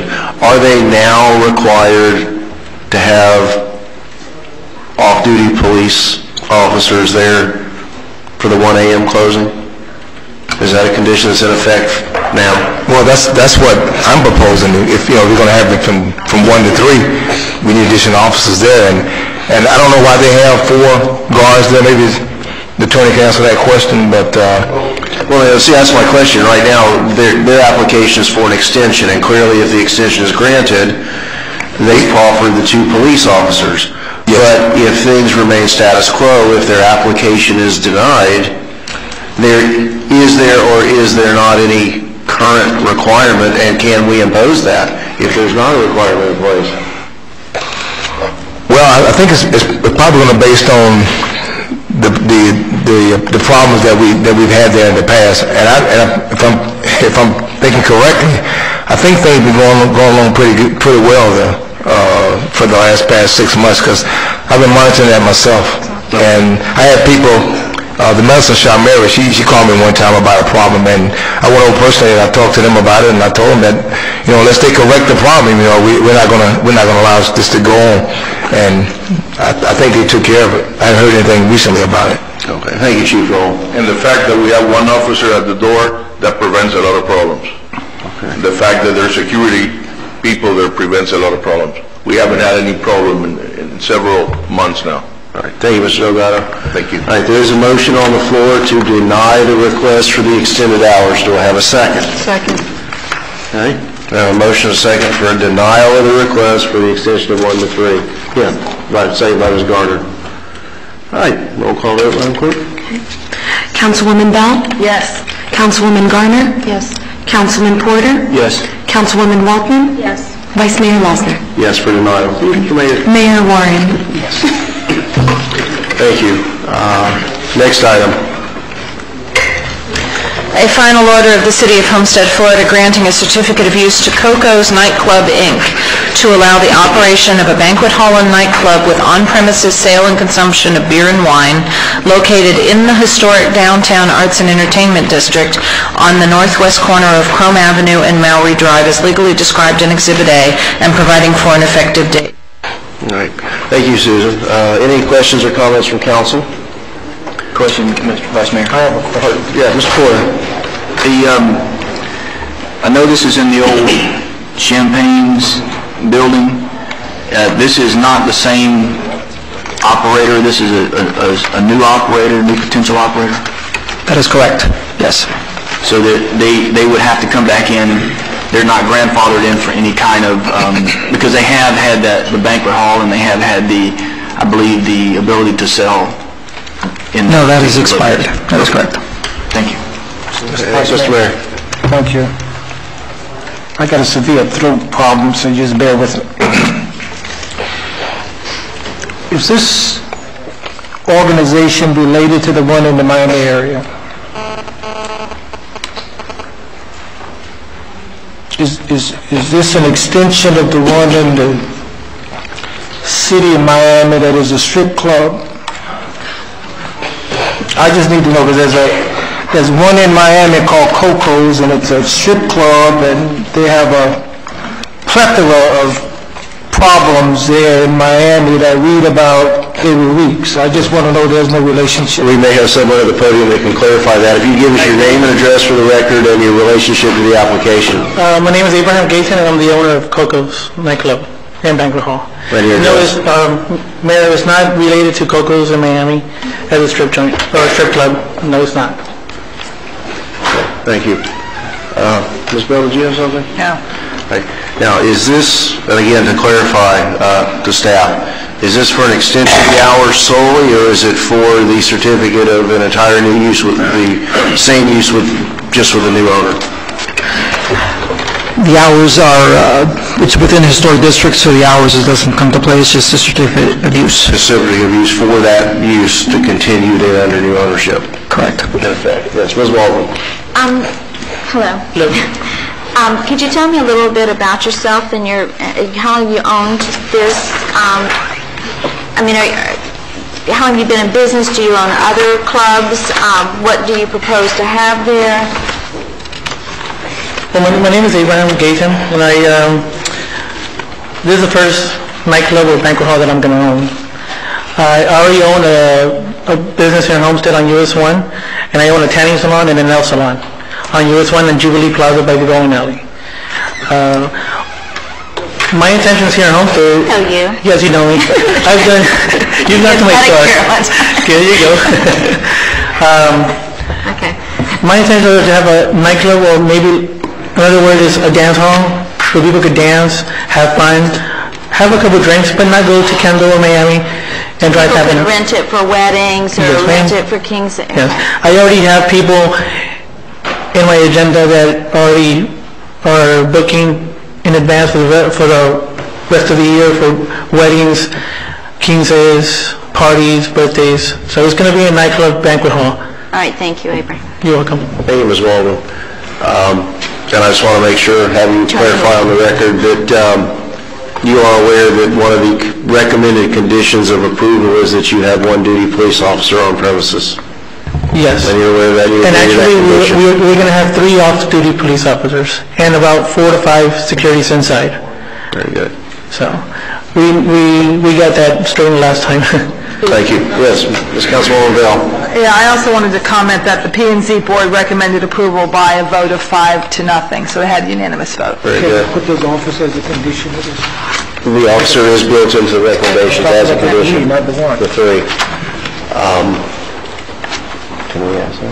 We can ask that. Are you proffering that you would have 3 as a condition? Excuse me? Are you proposing that as a condition that you would enhance the recommended 1 officer to 3 officers? Yes. We spoke to, I forgot the captain's name, his last name, but we already spoke to him a couple days ago. And I told him if for any reason that I know I'm going to have a big event in the hall, that we were going to get extra police officers on duty or extra security officers inside. My goal here is we need to have safety for our community too, so I want to have it safe. It's not like the old champagnes. A lot of people are talking about champagnes. It's not champagnes, it's Coco's. So champagnes doesn't exist anymore. We've had problems there, but not anymore. Hopefully we'll have everything straightened out. And another thing, we want to get it open because in that corner we have a lot of homeless people, bums, that we want to get away from Main Street, especially Main Street, because we want to attract more people to come to our town. And I've been living here all my life, so. Thank you. Well, we certainly extend our best wishes for your very successful endeavor there. Any further public comment? And while Ms. Knowles is coming up, I'll afford Mr. Porter and Ms. Garner the opportunity. Mr. Porter? Go ahead. Council, Mr. Caton has joined the Homestead Main Street organization and is working very hard with our downtown community, and we think he's a very valuable addition to the downtown, so we heartily support his application. Thank you. Thank you, Ms. Knowles. Councilman Porter. 2 questions. Could there be a strip club downtown? It's not in our code. Could there be a strip club downtown? What answer are you looking for? My answer is no. The mayor brought up a very valid point. I think we're prohibited. I know there's, in the code, there's various regulations about adult entertainment. I don't know off the top of my head. I'd have to look through, but it has to do with distance separations from other uses and that type of stuff. Another time, but I think that's a significant question that may come up again, and maybe we go on ahead and put it in some sort of committee discussion so that we can aggressively address that issue. The second question would be with regards to the gentleman that's requesting this said on certain events, big events. Now, Chief, offers up 3 police officers on big events. Now, what happens on the smaller events? You still going to have 3? No, I think what we discussed with him through Major Villaranga, that we will start out with 3, and if something occur that need more police protection there to try to protect, citizen, also his business, that he will work with us, and we would require more police officers. So it can go up as far as, believe it or not, it can go as far as 10 officers, depending on the event that he's going to have there. That's something that we try to put in place. Recommending less than 3. No, less than 3. I think he agreed upon 3, right? Am I correct? Yes. Yeah, that's what we do. We usually try to work with, the individual, but it's based on the event and the amount of people that's going to be there, and it's for the protection of his business and also the citizens of Homestead. What's your capacity there, max capacity, in a banquet, I guess, type situation? 482 people. That's impressive. That's a lot of people. So every time he opens his doors, there will be 3 police officers off duty required. Yes, sir. Okay. You understand that? Yes. Okay. That's fine. Mike, I'm sorry. Yes, Mike was raising his hand. Mr. Mayor, Vice Mayor, council members, I'm just going to go from memory, and I hope I'm right to say this. When we extended the hours to 3 o'clock in the morning in the outer entertainment district, it was codified that it's the police department's code to definitely discretion to have a number of officers there. So it's something we could always come back and add or take away. Well, the point that I was trying to make sure that he understood, he's committing to 3 every time he opens a door, but yet the requirements of the other facilities are at the discretion of the police department. They can go in there and say, hey, you need 5 officers, 10 officers, whatever the number is. Every time he opens, he's got to have 3. I think that was probably mentioned to him several times. I think he understands, what he needs to do, and if he had any question, I think those questions was answered during that time he talked to Major Villaranga. Am I correct? Correct. Okay. And another thing I might say is that I am going to have 3 officers outside. One of them will be, and I did request this, that one of them will be in their police car unit, driving around downtown Homestead for protecting for the property of the customer that's inside. And like I told them, they could go all the way down to Stickenstein's, but the protection of the property is valuable. So that's one thing too. And another thing, in the future I am going to have a vehicle. I am talking to my wife about it, that I will have some sort of vehicle, because some people do drink a little bit more than what they have. Like the other gentleman that just left, yeah, they drink a lot, but who's going to take them home? So one thing is that I'm trying my best to provide a vehicle so I could transport them from the club or the banquet hall to their house. We don't want anybody killed in Homestead or an accident. So that's one thing that my goal is in a couple of months. Thank you. Just another point of interest. You may want to, have you met Mr. Stotts, our Community Redevelopment Agency Director? No. Well, just so you have a handle on what's going on, it would probably be a good idea in a positive light to meet with him and go over the current conceptual plans for the expansion of the park downtown, as well as the enhancement of the immediate area that include your site. Yeah, I got that with the planning and zoning meeting. They talked about that too. Very good, very, very exciting, and I look forward to the night that he makes the presentation here on that. But I mean, I think you're an anchor, if you will. That site is an anchor of some big ideas for some major enhancements downtown on that side of the court. Any further public comment? Close the public hearing. Is there any further comment from council? Oh, I'm sorry. Ms. Garner. Real Yes. quick, I just hope this promotes other people to come into the Arts and Entertainment District. We want more businesses like this. Yes, they're going to be open until 3 a.m., but they're responsible, and Mr. Gaetan's very involved in our community, and he's a good example. So look forward to it. Vice Mayor, we have a motion? I'll move it. I have a motion by Mr. Porter for approval, a second by, which one of you? By Ms. Waldman for approval. We have a roll call vote, Madam Clerk? Councilwoman Garner? Yes. Councilman Porter? Yes. Councilwoman Waldman? Yes. Vice Mayor Losner? Yes. Councilwoman Bell? Yes. Mayor Warren? Yes. Motion carries. Thank you. Next, we have second reading of an ordinance of the City of Homestead, Florida, granting the request of Campbell East LLC for a rezoning from AU Agricultural District to B3 Liberal Business District. Also granting site plan approval for Campbell East Commercial Plaza located on the northeast corner of Southwest 312th Street, Campbell Drive, and Southwest 137th Avenue, Tallahassee Road, is legally described in Exhibit A.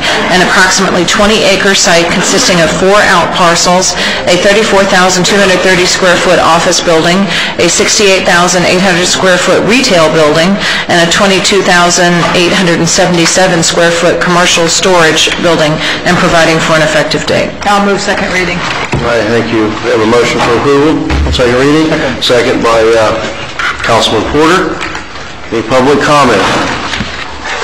We'll close the public hearing then. Final comments from council. Roll call vote, Madam Clerk. Okay. Councilman Porter? Yes. Councilwoman Waldman? Yes. Vice Mayor Losner? Yes. Councilwoman Bell? Yes. Councilwoman Garner? Yes. Mayor Warren? Yes. Motion carries. Thank you.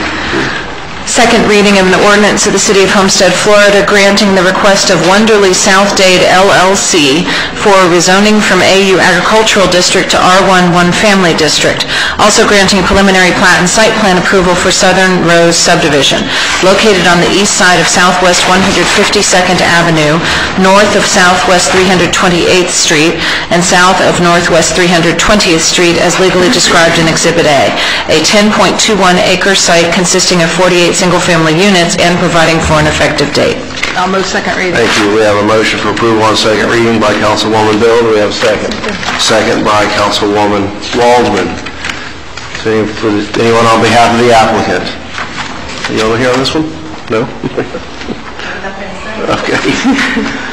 Any other public comment?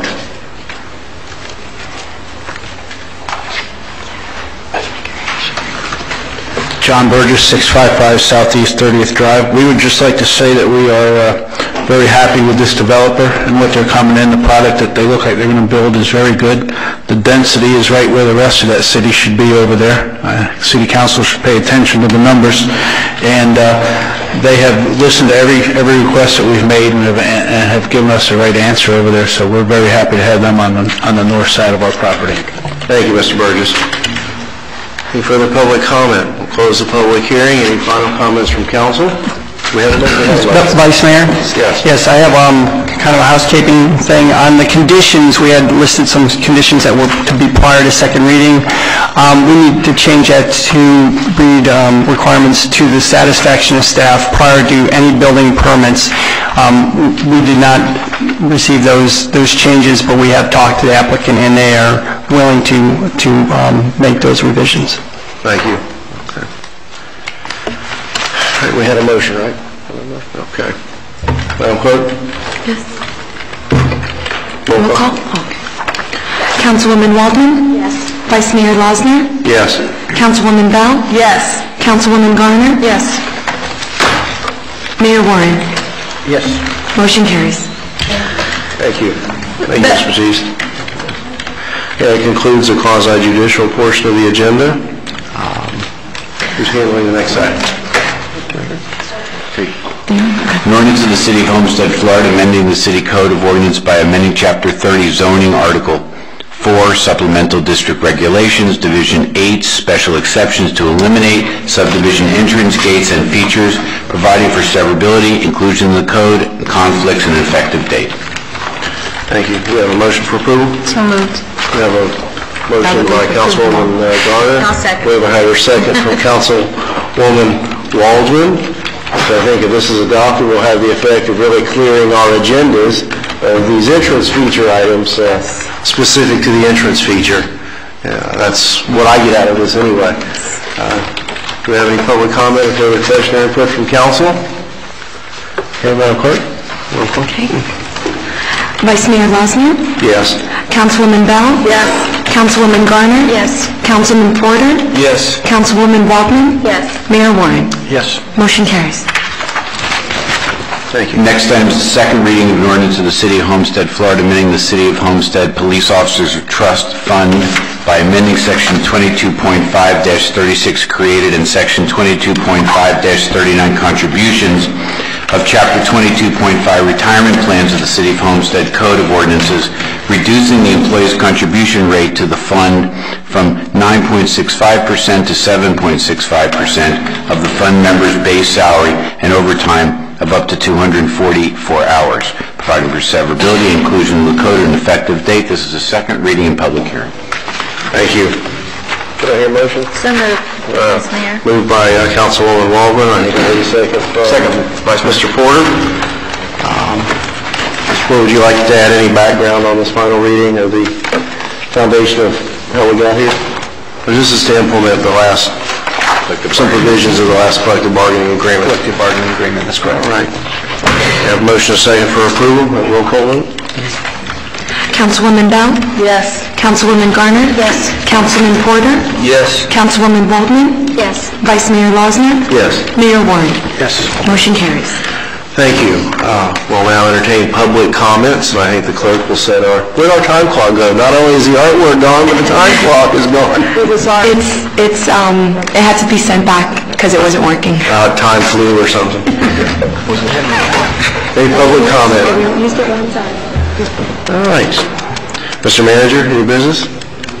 Just a couple of announcements. One, if you want to help the residents of Homestead with their income tax return, there's a volunteer opportunity. Join the IRS Miami Volunteer Income Tax Assistance Program, and you'll receive free IRS training and materials. If you to qualify for a volunteer, if you can meet and deal with a variety of people, take pride in complete and accurate work, are willing to complete the IRS training program, and can spend 4 hours on Saturday from January 28th to April 15th, you would qualify for a volunteer to assist the IRS in helping people with their income tax returns. If you're interested, the contact person is a Barbara Terry, a tax specialist at IRS Miami. The number is 305-982-5082. And this information is also available on the city's website. Secondly, we have the 57th Annual Homestead Rodeo take place on Friday, January 27th through Saturday, January 29th. So I wanted to, for more information and ticket information as well, you could call 305-247-3515. There will also be a rodeo parade in downtown Homestead on Saturday, January 28th, starting at 11 a.m. That's all I have. Thank you. Before we proceed to business from council, I want to recognize a member of one of our local Boy Scout troops, who I assume is here monitoring our meeting for a merit badge or some progression. Why don't you come to the podium and just give us your name and introduce yourself, and we certainly appreciate you enduring the meeting tonight. Trust me, it's not nearly as late as it might seem. It is. It's just been a long day. Well, I've endured more boring meetings actually before. Play tell where? Where? Don't go. He said Well, my parents are pastors, so I've been through numerous meetings of that sort. But basically, I'm here. I'm a member of Troop 69 at Silver Palm United Methodist Church, and there are 2 other boys here before they had to go, but basically I'm here working on my communications merit badge. So. Thank you. Thanks for coming. Thank you for having me. Yes, Councilwoman Garner, anytime. Meetings are open to the public. Please come. We'll be happy to cure you of political aspirations at any time. Councilwoman Garner. Thank you, Vice Mayor. First, I'd like to give you an update. At the last committee of the whole meeting, I brought up the stop signs at Pacific Boulevard and Kingman Road, which I thought were incorrectly placed there, and it seems they are not supposed to be there. We don't have a specific reason yet why. I kind of think it's because the dump trucks wanted to get across the street, or because they wanted to hide how badly the road is cut up. Either way, Mr. Lampert has assured me they will be removed tomorrow. Reminder, Saturday, January 28th, is the Homestead Junior Women's Club Annual Rodeo Dance. It's from 6 p.m. to 12 p.m. at Harris Field. There's a great prime rib dinner, and then it's a dance all night. We have a live band, Rough Shot. This is our annual fundraiser, and we give scholarships, we give money to different organizations within our community, and this is our biggest fundraiser, so come on out and join us. It's a really good time. And last, I just want to let everybody know the Mayor's Youth Council is going to Washington. Ms. Sullivan and I have been planning the trip. We are going to go spring break week. That's April 10th, the week of. We're going to go about 3 days, 3 nights, 20 students, 5 chaperones. We're going to visit the White House, of course, Capitol Hill, any museums we can fit into that time period. We have over $6,000 right now, but we're only at about the halfway mark. So all you developers, you're going to be getting letters. We're soliciting all of you. Anybody who can help us with any amount, we would greatly appreciate it. We need the money as soon as possible because we're trying to book the trip. So if anyone can help, please let us know. And that's all I have for tonight. Thank you. Thank you.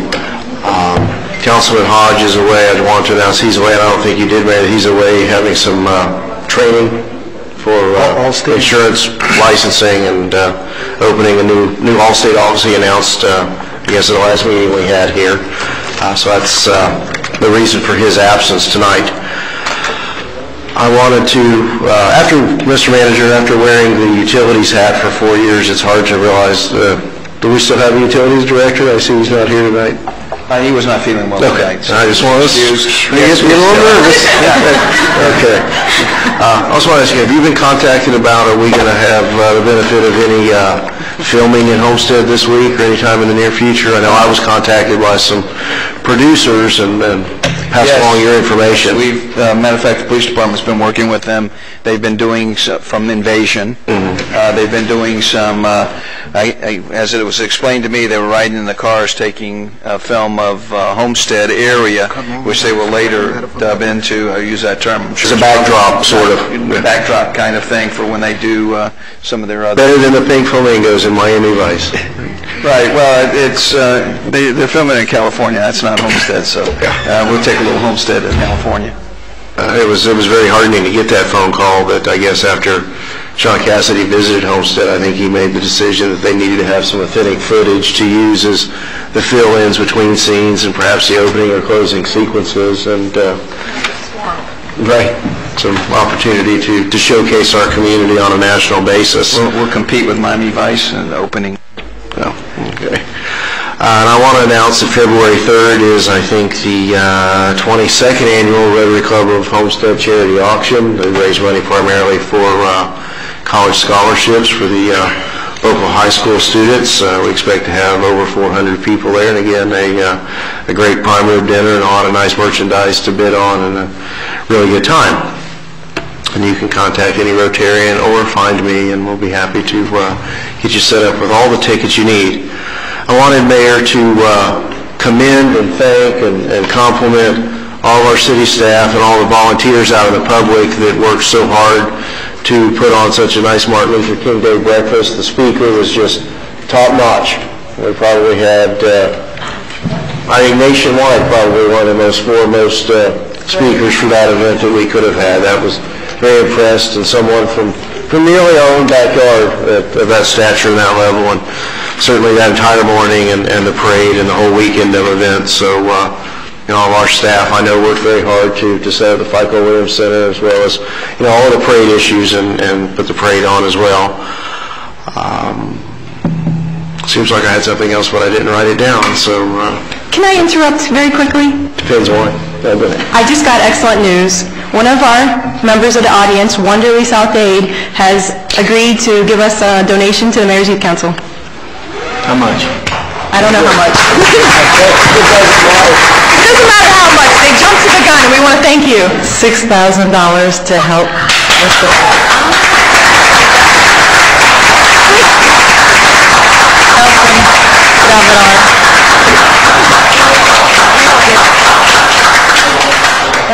Thank you very much. We're certainly glad that Ms. Batiste took a long train in D.C. and we got back at Homestead tonight. Bring you pictures.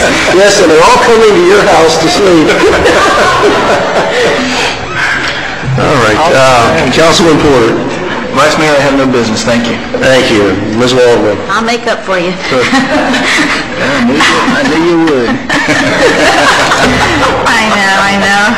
It's been Happy New Year to everybody. I mean, it's been so crazy, and I was ready to go back to work right after the New Year, but nobody else was, so now it's like everything is happening in the last 5 to 6 days.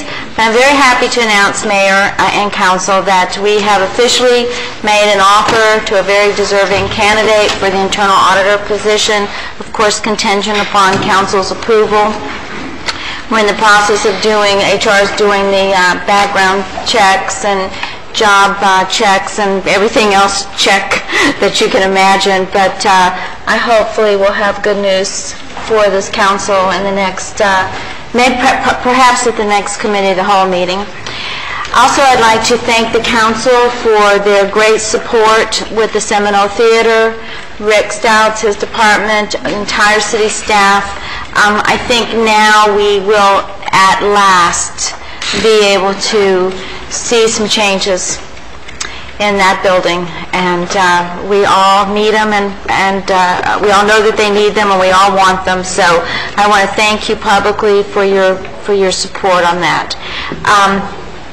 It's a great announcement tonight that I make that the tourism committee, our tourism committee, we're going to be joining forces with the agri-tourism committee with the Farm Bureau. We're not going to be one, we're just going to have a liaison from our city on that board, and I think that's really good news. We need that. The agriculture industry is very important to us, and they're for the first time developing an agri-tourism committee, so I was very pleased that they've invited me to be a part of that.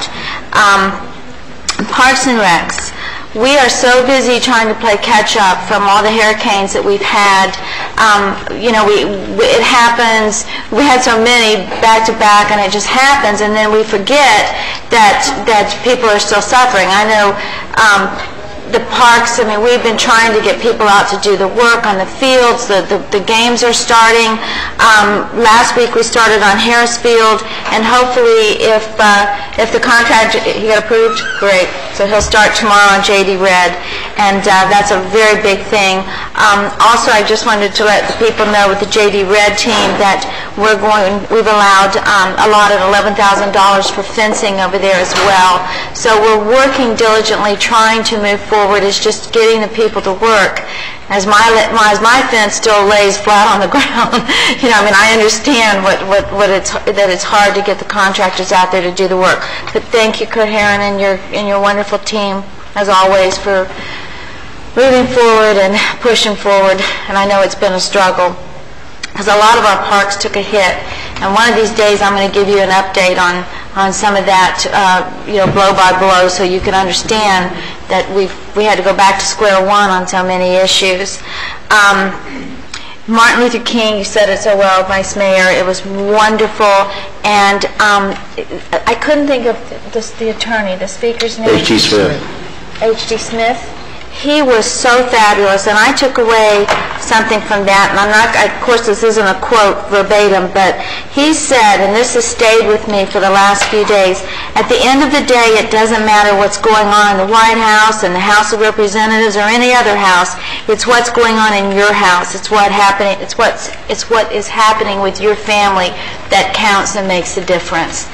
And I think that is just so profound, and it's so true, that it all starts at home. And he was the most dynamic speaker. I'm so grateful that I had the opportunity to hear him. I'm first class. It was my pleasure to host a tour for Tom Gallagher this past week, and for those of you who haven't been over to the new construction site of the hospital, it's been so long since I've been there, and it just took my breath away. I mean, you walk in there, and it's magnificent. It is state of the art.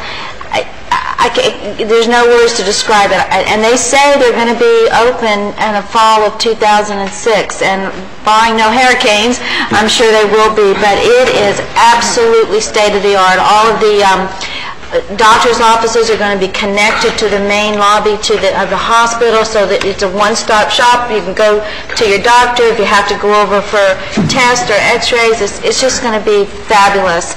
So I was very grateful that I had the opportunity to get to visit the hospital that day.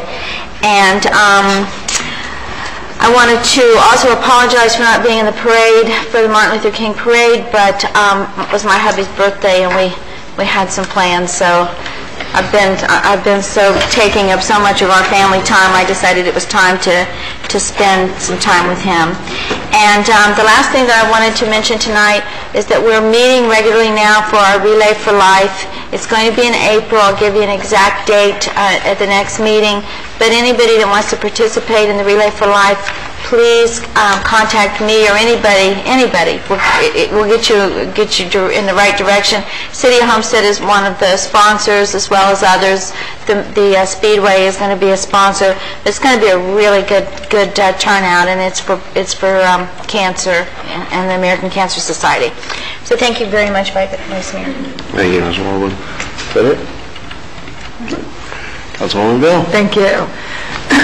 I also wanted to commend the City of Homestead, the staff, for a wonderful Martin Luther King prayer breakfast, as well as a great parade. I rode in with the Mayor's Youth Council with a couple of my grandkids, and they had a blast throwing out the candy, as well as my husband's Miami Hurricanes cap, baseball cap, right out of the truck. But it was a beautiful event, and the speaker was absolutely wonderful. Also, I attended the Mystery Dinner Theater at the Homestead Women's Club this weekend. It's a fundraiser for the Good Hope Equestrian Center. It was absolutely outstanding. The cook cooked prime rib, and it was absolutely wonderful. It was just a great event. I was also very privileged to attend the South Dade High School groundbreaking ceremony. What an exciting event, and the band played, and it was just so wonderful. And so I wanted to share with you some more groundbreakings that will be taking place in the not-too-distant future. There will be a new middle school at 290th Street and 197th Avenue. There will be a new senior high school at Southwest 280th Street and Southwest 122nd Avenue. That's over by the Air Force Base on the Moody Drive side. A new K-8 school in Palm Glade at Southwest 242nd Street and Southwest 124th Avenue. A new K-8 school near Mandarin Lakes at Southwest 280th Street and Southwest 122nd Avenue. And the Pièce Resistance is a new K-8 school in Keysgate, Southwest 328th Street and Southwest 157th Avenue in the Educational Facilities Benefits District of Homestead. They said it would never happen. It's going to happen. Also, they will also be building a new elementary school in Naranja, and that's just some of the progress. And this is in addition to more than 6,000 seats built in South Miami-Dade County in the last year by completing the modular buildings, the concretables. So they're really taking care of the overcrowding relief. They're taking care of the immediate overcrowding relief as well as the long term. So I've been very pleased with that. Also, I attended the Military Affairs Committee. Very good committee. A lot going on. A great meet and greet with Tom Gallagher. And the mayor and I met with a city manager from Port Orange named Woodson, and he was bike riding all the way down, and so we had a meet and greet with him as well. Also, I wanted to compliment our Human Resources Department, Marcy Heese, for the good work, and we all took turns interviewing the candidate for the internal auditor.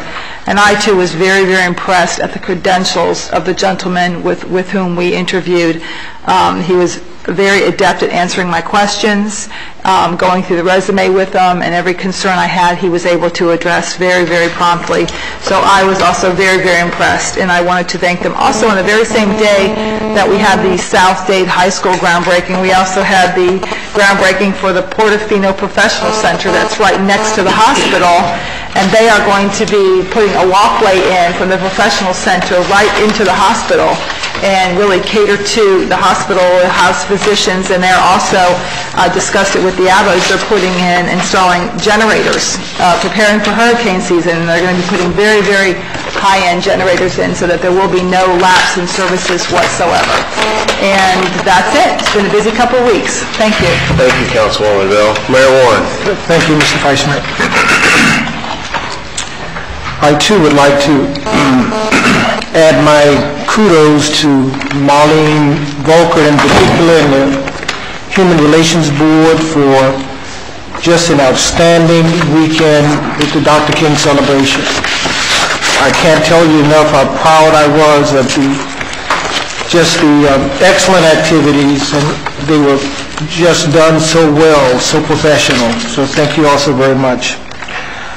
Let me also say that the 13th of this month was a fine day for Homestead again, and as Councilwoman Bell said, we had two major groundbreakers on the 13th, South Day Senior High School and a groundbreaking on two major commercial development in the city of Homestead by the Averill family, just outstanding. And while I was there, of course, I met Mr. Crawley, who will be opening the theater, and he gave me the exact dates.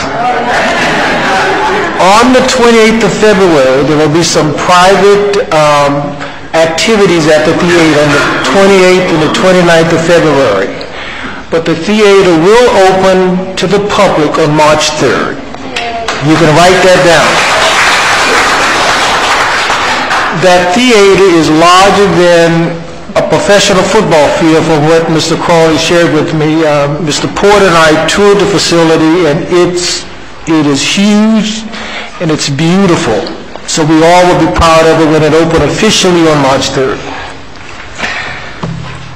Let me also ask Mr. Brian Judd provided me with his resume and a request to be a part of the Human Relations Board is not on the agenda, but I'd ask for this council consideration to approve him as a member of the Human Relations Board. Is there a motion for approval? Moved by Vice Mayor, is there a second? Second by Ms. Bell. Any discussion? All in favor say aye. Aye. Opposed? The Florida Gas Utility Board of Directors appointments. I would ask the council to approve our Homestead Energy Service Assistant Director to that board and the Homestead Energy Service System Operations Supervisor to that board. Is there a motion for approval? Moved by the Vice Mayor, is there a second? Second by Councilwoman Waldman.